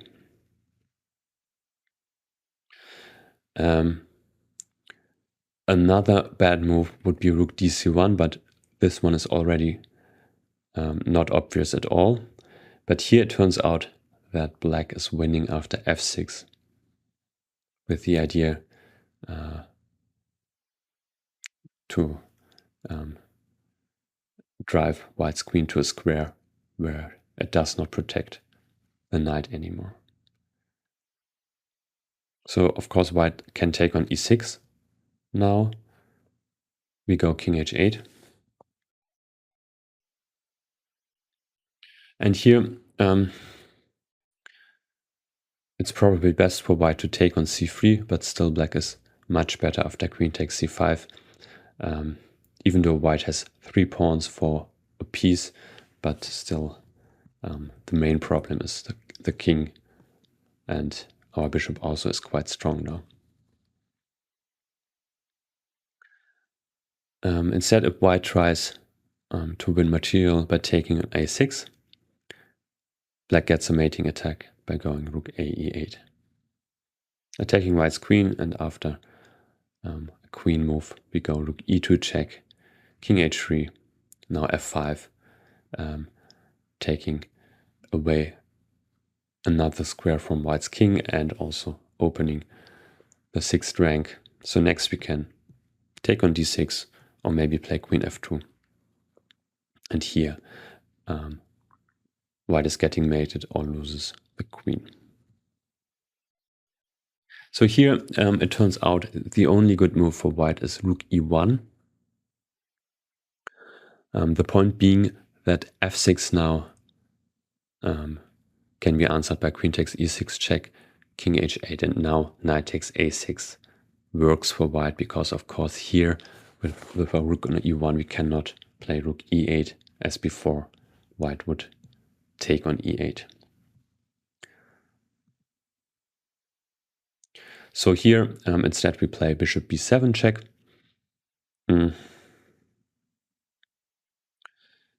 And here white should take our bishop. There is a very beautiful line here. If white plays king f1 instead, now the winning move for black is the very unexpected bishop h1. And the idea is simply to bring the queen over to c6 and deliver mate on g2. And it turns out there is no good way for white to prevent it, because white also, of course, needs to keep an eye on our knight on c3, so it does not get out, and also needs to keep the own knight on c5 protected.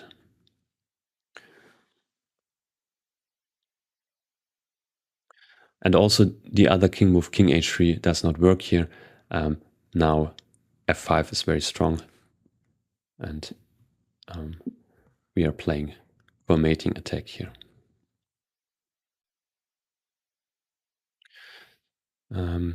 So after bishop b7 check, white should take on b7, queen takes b7 check, king g1, and now finally white managed to bring the king to a relatively safe square and will pick up our knight on c3. So now we have to regain the 2 pawns we have lost before, and we can do so by taking on a2, rook takes a2, queen takes b3, so we end up even 1 pawn up because white cannot protect the c4 pawn. But after rook d2, queen takes c4, nonetheless, I believe white should not lose here, because the d pawn is quite strong. We have to keep our rooks in a passive position to defend against white's d pawn. So I believe the game should end in a draw.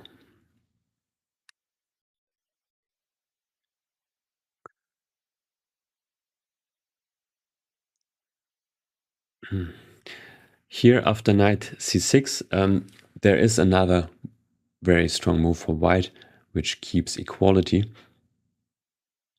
And it is a very direct solution, b4. So here, white sacrifices a pawn in order to fight for control over the d4 square. So for instance, after c takes b4, white simply goes to d2 with the queen. And now white has the d4 square under control. Here knight d4 would not be possible because white goes c5 and takes the knight next. And of the other moves as well, white would play c5, protecting the d6 square, d6 pawn, and here white is better. And also knight takes b4 is not a good move. Now our knight is not well placed. We wanted it on d4, and here white is in time to consolidate. Bishop f3, bishop b7, now a3, and now already black is in trouble as knight c6 loses to rook b1.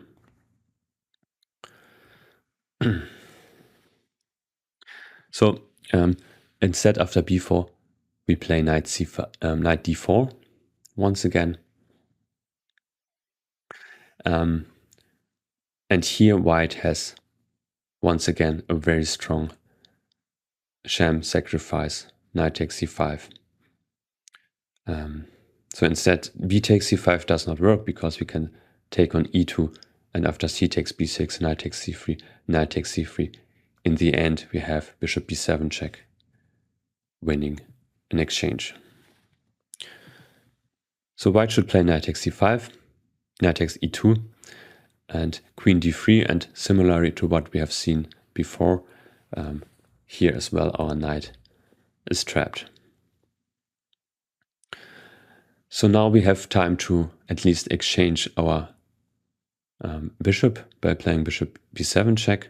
White has to take it, and after queen takes b7 check, king f2, here our knight is lost, so we once again we take some pawns, and after knight takes f4, g takes f4, queen takes b4,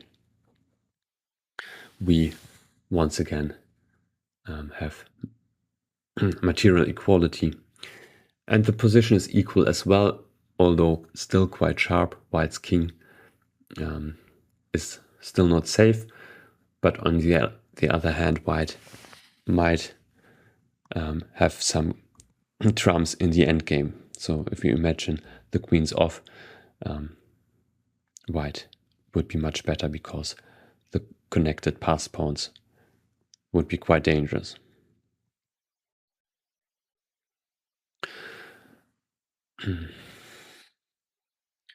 So here there is still one move left to analyze, and I believe it's white's main move, and it's bishop takes b4, initiating a forced sequence and leading to a very unusual endgame. So here, of course, we take back on b4, and once again here, white cannot play queen c3 because we already know there is a check on c2. So white instead plays king f2, and now we should take on b2. Taking on c4 might look tempting, but it turns out that white is winning here because our knight on c4 is pinned. White plays queen b3, and there's no way to save the piece. So for instance, rook b8 can be answered by bishop takes c4, and now a little tactic. Queen takes c4, and white is winning. Also, retreating the knight here is too slow. So for instance, after knight f5, white might play queen c3, and once again we end up in an endgame where our bishop on a6 is a huge problem, and it's very hard to see how we might activate it. So there is no choice. After king f2, we have to take on b2, winning a pawn and also attacking white's rook on a1. And here white usually plays bishop e2. Bishop e2 is white's main move. But before we look at it, there's also an alternative which might look tempting. King takes e3. So here white sacrifices the exchange, hoping to play for an attack. So after queen takes a1, white plays queen a3. And white is not only attacking our bishop on a6, but also preventing us from castling. And there is also a potential threat of knight d6 check. So it does look quite dangerous, but it turns out white's threats are not very strong. And here black can even play for an advantage by going c5. So instead, queen e1 check has been played in the games which reach this position. And after king f3, the game should end in a draw. One of the sides will very likely give a perpetual soon. But instead, I believe c5 gives black very good chances for a win, because it's quite difficult now for white to find all the right moves. So here, first of all, queen takes c5 now does not work for white, because now the queen no longer attacks our bishop and we can go queen e1 check. Now king f3 runs into a pin, we go bishop b7, and here black wins material. So king d3 should be played instead. But now we can play rook b8 and attack ourselves. So it looks quite dangerous on the first side, but it turns out white does not have any threats. So knight d6 check. Here it's important to choose the right square. King f8 leads to beautiful mate. Knight f5 check. King g8, knight e7 check, king f8, knight g6 check, king g8, queen f8 check, and we have a smothered mate. So instead, after knight d6 check, we should go king d8, knight takes f7 check, king e8, and here white takes on h8. Our attack is too strong. We go rook b2, and white does not have a single check and will soon be mated.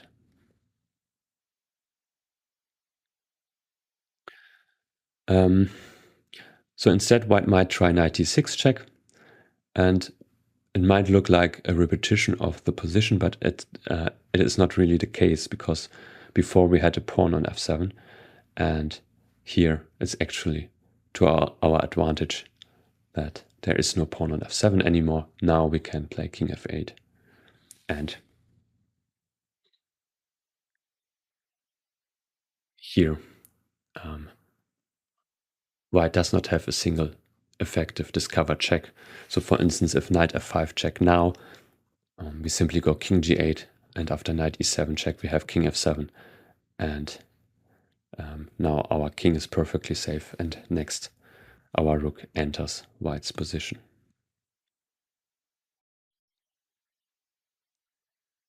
So instead of queen takes c5, white might try the immediate knight d6 check, but it's also not a good attempt. We go king f8, and after queen takes a6, we can play for an attack by going g5,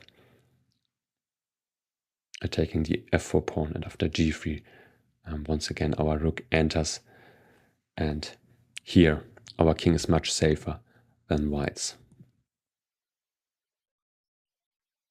So here white's best move is queen takes a6. But now we can finally castle and bring our king to safety. And the material is still equal, so we have rook and pawn against two minor pieces, but it's still quite dangerous for white because the king on e3 is not safe, and we would, if possible, just continue by playing rook b8 and rook b1 or rook b2, playing for an attack. So for instance, if white takes on c5 now, simply rook fb8, and black has a huge advantage. Our rook enters. So instead, queen a3 is white's best move. And now after rook b8, threatening rook b1 once again. Here white can try queen c3 and still survive. Still, I believe white has a difficult defense ahead here. We simply take on a2 now, threatening rook b3. White has to play knight e2, and now rook b3, intending rook fb8, and white objectively can hold, but I believe it's very difficult to do so in practice.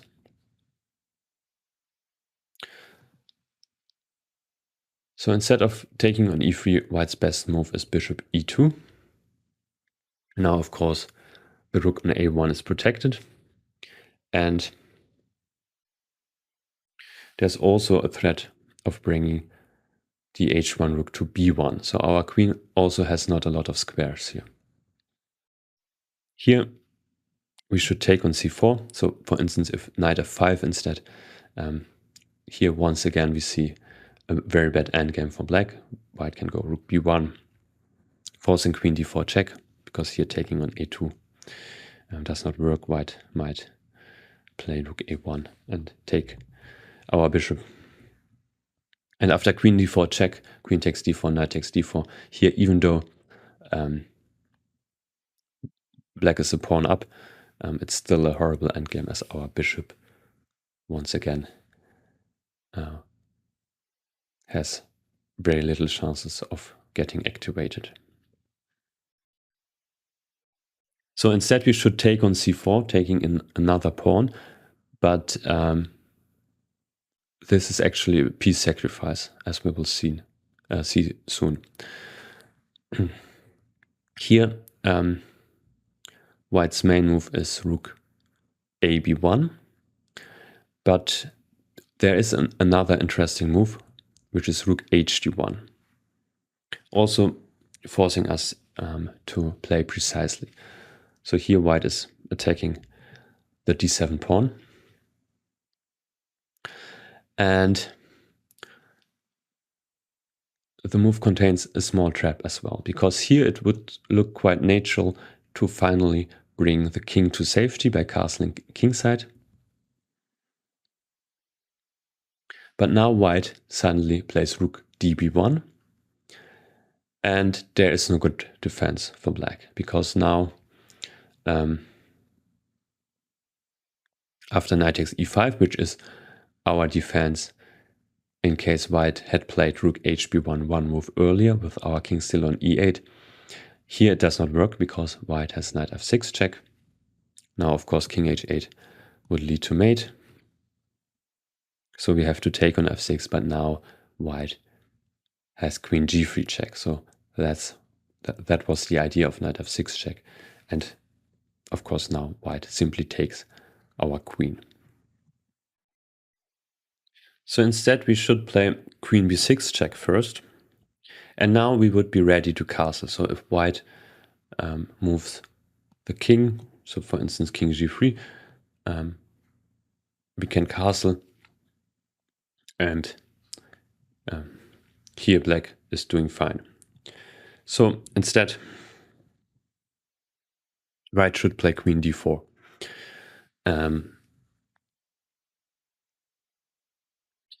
And now it's not possible to castle anymore for us, because now after castling knight c5, there is no good way to move out of the pin. So our knight on c4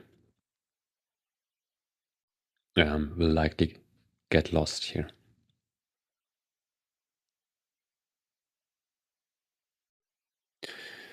So instead we can play knight b2.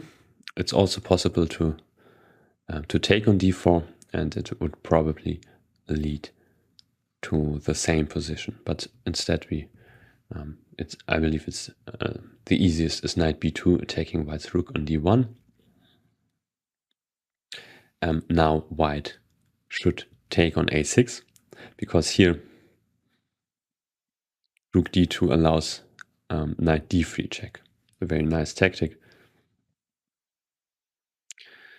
Of course, white cannot take with the bishop, because then the queen would no longer be projected. If white goes king e3, we would play knight b4. And now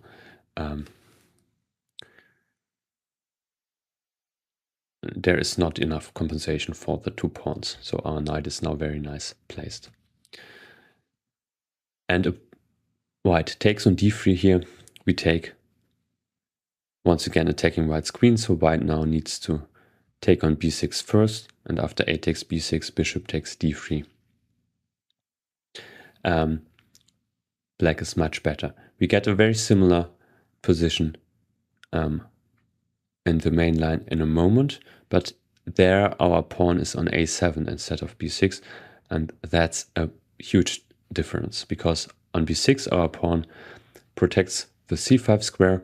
Also our rook on a8 is now already very active, and white cannot use the b file for their rook as well. So here black is much better. So instead of rook d2, white should take on a6, and now white wins 2 pieces against the rook, because after knight takes d1 check, rook takes d1, here we cannot take on a6. After queen takes d7 check, king f8, knight g5, it's impossible to protect the b7 pawn, and black gets mated. So instead we take on d4, rook takes d4, and we get, we now have rook and 2 pawns against 2 minor pieces, and the position is objectively equal, but still quite tricky, and it's important to look a bit further. Here, for instance, the natural move king e7 leads to problems for black, because white goes bishop b7, and after rook b8, knight c5, protecting the bishop and also attacking our d7 pawn. And if we defend by playing rook d8, here, if we get one more move, we would play d6 and black would be perfectly fine. But as it is, white can go rook d6, and it turns out we barely can move anymore. So our rook on b8 cannot move without losing in exchange, and also our rook on d8 cannot move, because we need to keep the d7 pawn protected. So here basically we can only play king e8 and king e7 back and look or wait for white to make winning attempts. So I'm not sure if white is objectively winning, because of course all their pieces are also bound on the queen side. But yeah, it's not. I do not want to point out during a practical game. So instead of king e7, it's important to play rook b8 to activate our rook. And now the idea is to play rook b2 check and attack white's pawns. So for instance, knight c5 does not pose any problems. We can simply go rook b2 check and take on a2. And white does win the d7 pawn in return, but now we have time to bring our king to safety. And here after bishop takes d7, rook c2. The position is equal, but I believe more dangerous for white because we have two pass pawns on the queen side, which might potentially be hard to stop for white. So white's best try here is once again bishop b7. Of course, the idea is now if we take on b7, white wins the exchange by going knight d6 check and taking on b7. But by starting with bishop b7 instead of knight d6 check, white can still put the knight to c5. And here once again, we should play energetically. King e7 would just transpose to what we just saw after knight c5. So here we should play f6. And the idea is now to take on e5 and get counterplay by using the f-file. Now white cannot win a pawn by taking twice on f6 because after knight takes f6 check, king e7, both bishop and rook, not rook, and knight on f6 are attacked, and here white loses a piece. So white might play a move like king e3, but here we see the idea of f6. We can play rook f8, later take on e5 and get counterplay. If white takes on f6, after g takes f6, knight c5, now we can protect the d7 pawn by going rook f7, and here black has solved the problems. Here white might be tempted to win material by taking on d7, but it does not work. Rook takes d7, rook takes d7, bishop takes c6, so we cannot protect our rook on d7, but instead we just play king e7.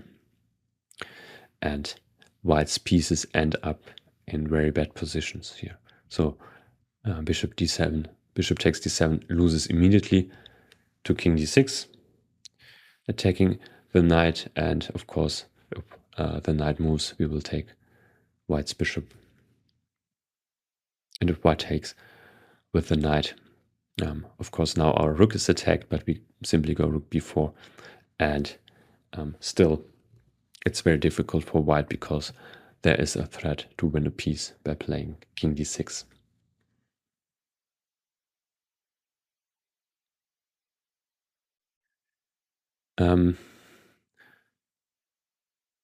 White might try knight c5 once again, attacking the d7 pawn, but now we get counterplay by taking on e5. If white takes back on e5, we can play rook f8 check, and after king e3, either similar to what we have seen before, rook f7, simply protecting the d7 pawn, or we can also play more actively by going rook f5. And here we are attacking the e5 pawn. White cannot really defend it because king e4 allows a very strong move, d5 check, as white cannot take on d6 because now we can take on c5. And if instead white, after d5 check, goes back, we simply protect our e6 pawn, and next we will take on e5. And here black is much better as our pawns are very strong. So here white might try king d3. So now we do not have a check when taking on e5. And white's idea is now after rook takes e5 to play knight takes d7 and attack both our rooks. Though even here it's still equal because black has c5 and white cannot win any material. So instead we can also just improve our position. But now white can take on d7. And after rook takes e5, it all ends up in an equal rook endgame. So here white can take on c6. Instead, taking on g7 does not work, because now after king f8, rook h7, we simply continue to attack white's rook. And of course we need to prevent white from giving a check, but we can do so by attacking white's rook, and next we will take on c5. So instead, bishop takes c6 should be played, and now after rook takes c5, white has rook b7 check, and after rook takes c6, rook takes b8. White now wins back the pawn on a7, and it should end in a draw.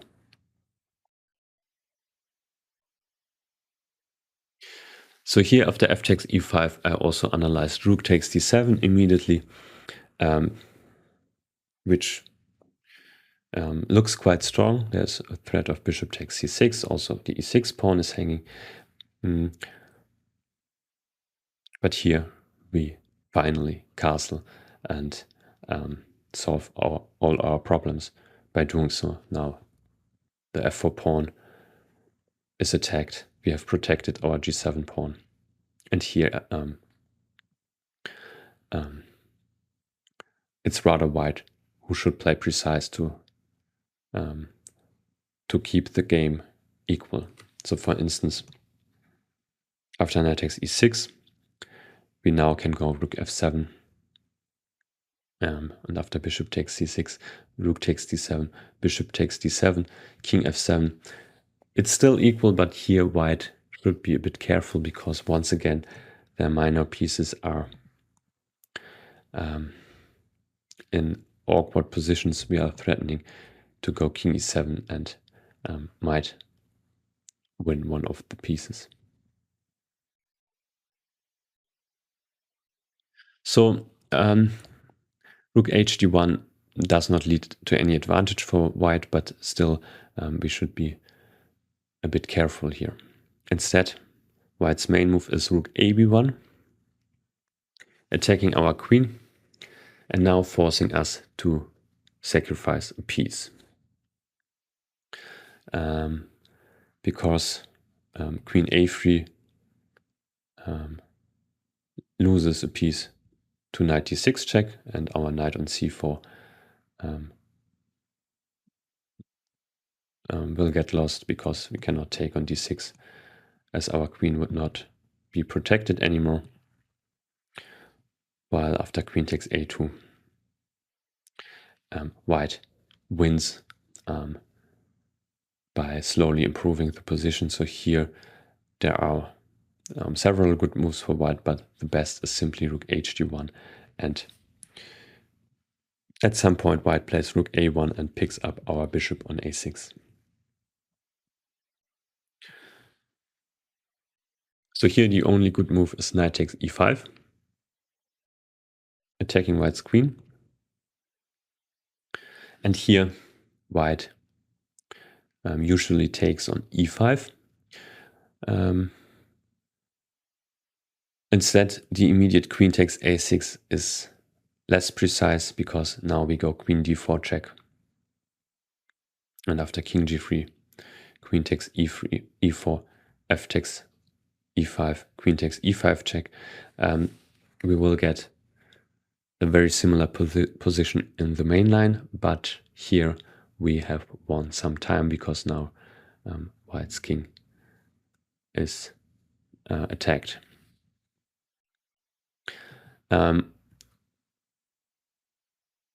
Another possibility is knight d6 check first,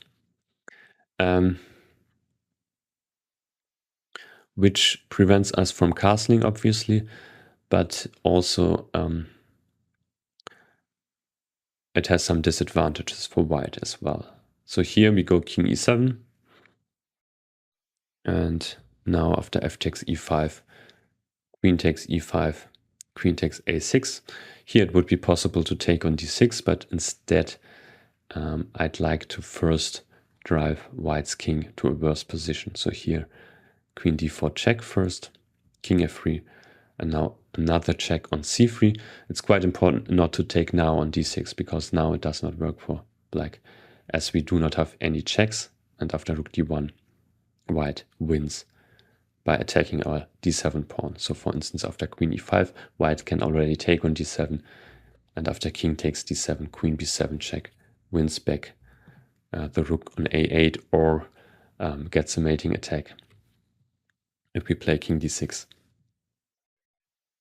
So instead we give another check on c3, and now after bishop d3 we finally take on d6. Of course, taking with the king is not ideal, but we will later bring our king back to e7, and after activating our rook, we might even go back to f8, where our king is perfectly safe. And here black does not have any problems. It's an equal position, and by giving those two checks on d4 and c3, we achieved that white had to misplace their king and the bishop. So as we will see soon, white's bishop is best placed on f3, and the king should try to hide on g1 if possible.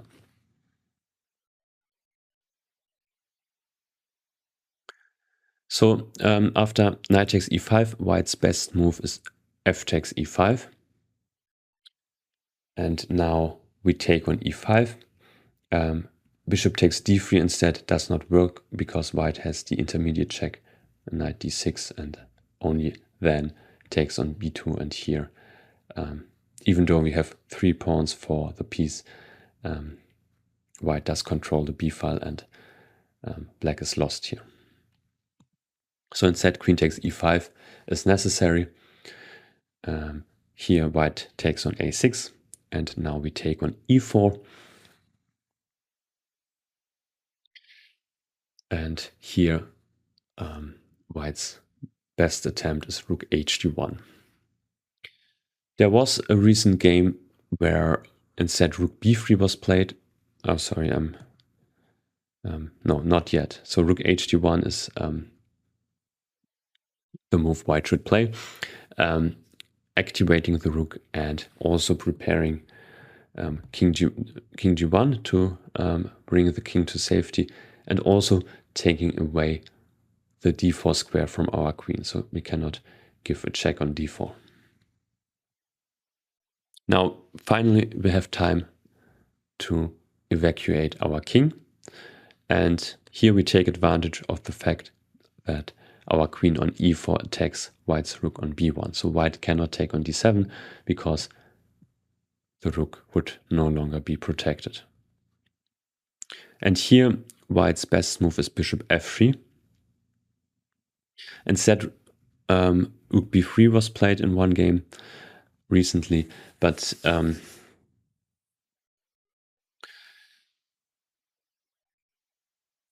it does give black some time. Of course, now rook takes d7 is a threat, but here after d5, black gave back one of the pawns, but after queen takes c6, black was able to activate the rooks, queen a6, rook c1, and objectively it probably is still equal, but I believe black has quite good chances, and in fact she managed to win the position in the game by Delca Vega Gutierrez.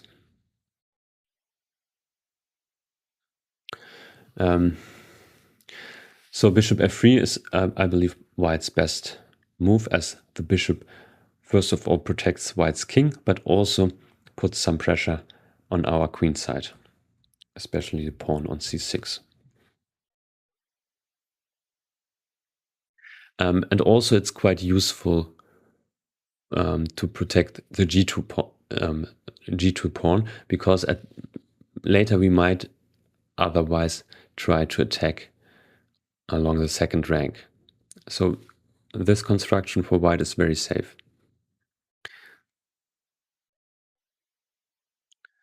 So here we go, queen f5.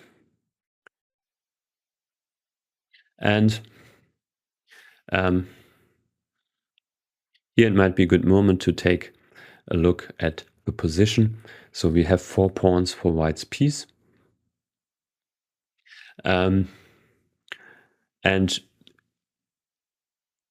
if we would manage to push those pawns by playing, let's say, d5 and c5, black would have very good chances to get a better position. On the other hand, objectively, it's not quite realistic that this would happen, because white's queen attacks our c6 pawn. So if we go d5, white can already take on c6, and also white might attack our a7 pawn by going rook b7. So even though we do have 4 pawns, we basically lose one of those. So it's kind of materially equal. And here black should try first to be safe and not to risk not to risk losing here, because there is the danger of losing the a7 pawn, and I believe it's the worst thing which can happen in this position. If we lose the a7 pawn, white's a2 pawn might become a very strong passer, which will be quite hard to stop. So I believe it's most important to keep the a7 pawn unless we get something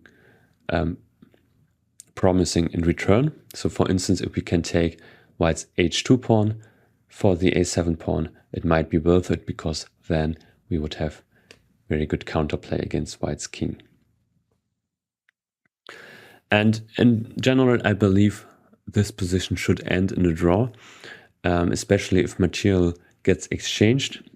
Even if we lose one of our pawns, our remaining pawns will simply be very solid. So here, for instance, if we may imagine the major pieces coming off, it should be a draw. There are no weaknesses in our position. And also in an endgame without queens, where let's say we lose the c6 pawn, there are still hardly any weaknesses. We only need to make sure to protect our f7 pawn. And on the king side, it's very often best to set up our pawns like this, playing g6 and h5, which has the idea to prevent white from pushing their own pawns on the king side. Because if white manages to gain some space, it might turn out that our f7 pawn is quite weak and we will maybe not be able to defend it. But if we have set up our pawns on g6 and h5, there's basically no way for white to put any serious pressure on our position. So when I first analyzed this position for the German edition of this course in the end of 2022, there was only one tournament game played here, which continued rook b7. And here white quickly got the upper hand after queen c2 check, queen e2, queen takes e2, bishop takes e2, d5, rook c1, rook c8, and bishop a6. And here we already see black's position is very passive, and black will not be able to keep the c pawn, but also the a pawn is quite weak. So we might imagine white might, for instance, bring the rook over to a5. And it's a very bad position for black, and white managed to win in the game Blomqvist-Stive. So instead of queen c2 check, it was much better to play queen c5 check. and this was actually played in a later game, Kartik Nisipianu. Here, Black's queen is much better placed than on c2 because it also protects the a7 pawn. And after king f1, now d5. Black has no problems. We might continue by playing rook fb8 or e5. And after queen c7, which was played in the aforementioned game, now Black creates counterplay by going queen d6, attacking White's rook and the h2 pawn. And you can look up the game Kartik Nisipianu. Black even got some serious winning chances, even though the game ended in a draw. And there were quite a few games played later. So in 2023, it was already a well-known position, and there were a few tournament games where White played the best move here, which I believe is king g1, immediately bringing the king to safety and also protecting the h2 pawn. So there is no counterplay like the one we saw before. Now there the games here continued with rook fc8, which is a good move, protecting the c-pawn. Black wants to play d5 next. And here, among others, there was a very high-level game, Dominguez Perez against Gusainov. White managed to win the game, but only because Black committed a blunder in the 40th move just before the time control. So rook fc8 is quite playable, and I invite you to look up those games to understand how to play these kind of positions. Instead, the move I like best here is g6, which might look a bit mysterious, but we already prepare for an endgame, and as I mentioned, our best pawn structure is putting our pawn on g6, our h-pawn on the h5, so White is unable to win space on the king side later. And we basically just wait for White to decide on a plan here. There was a correspondence game where White chose queen c4, which prevents us from playing queen c5 check. And here there are two possibilities for Black, which I like. So the first is immediately giving up the c-pawn, because anyway at some point we will very likely lose one of our pawns. So here d5, queen takes c6, and now rook b8. And it should end in a draw, objectively speaking, because our pawn structure is so solid. Still, we need to be a bit careful of not allowing White to get a passed a pawn here. And the other possibility, which I even like better, is the immediate rook a b8. So now White is able to take on b8 and on d7, finally winning the pawn. And now we go queen a5, protecting the a7 pawn, also keeping an eye on the e1 square. So now White cannot take on c6.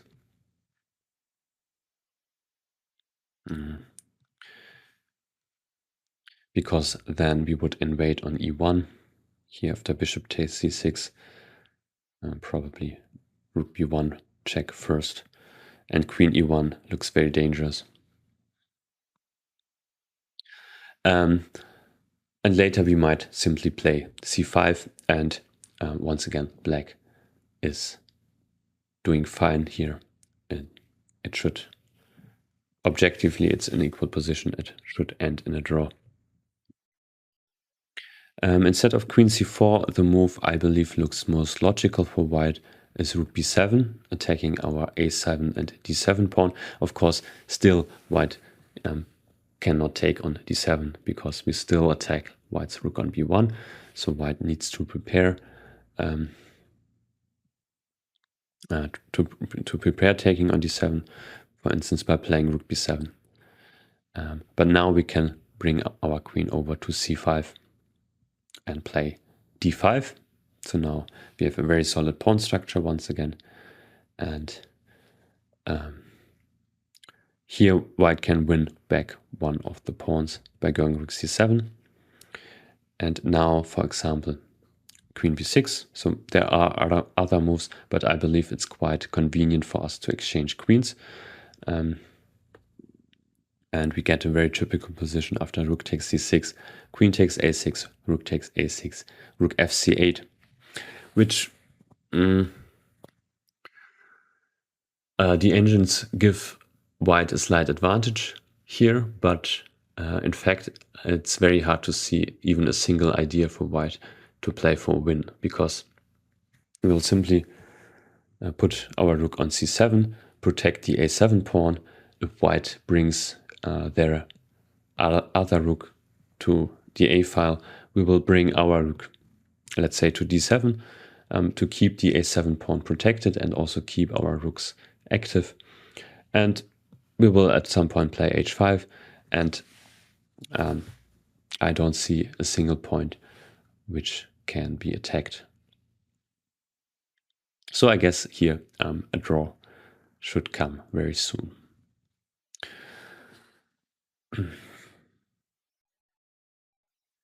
So now we came to the end of this chapter. It is a very difficult one, and of course you should probably spend some more time studying it carefully. But already it's the most difficult one of our course, and the next chapters will be much easier. There is much less theory, and the positions are not quite as complicated. But let's wrap up what we have looked at. So here, knight takes c6 is one of white's main moves.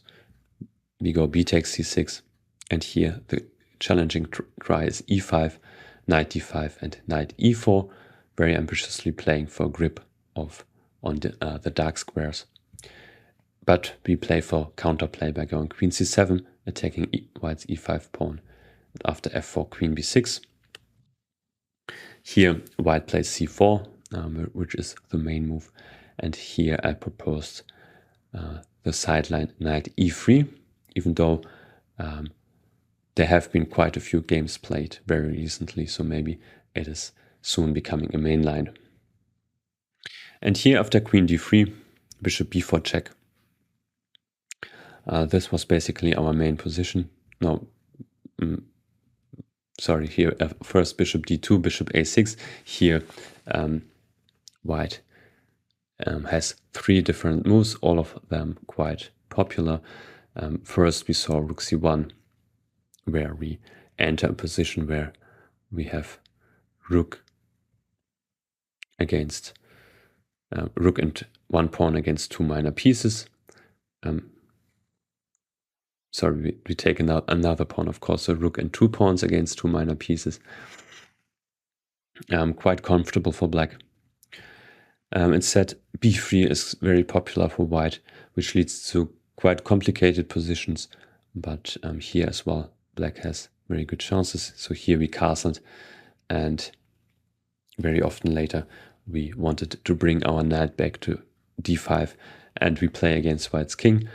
So very often we seek to open the position by, let's say, playing f6.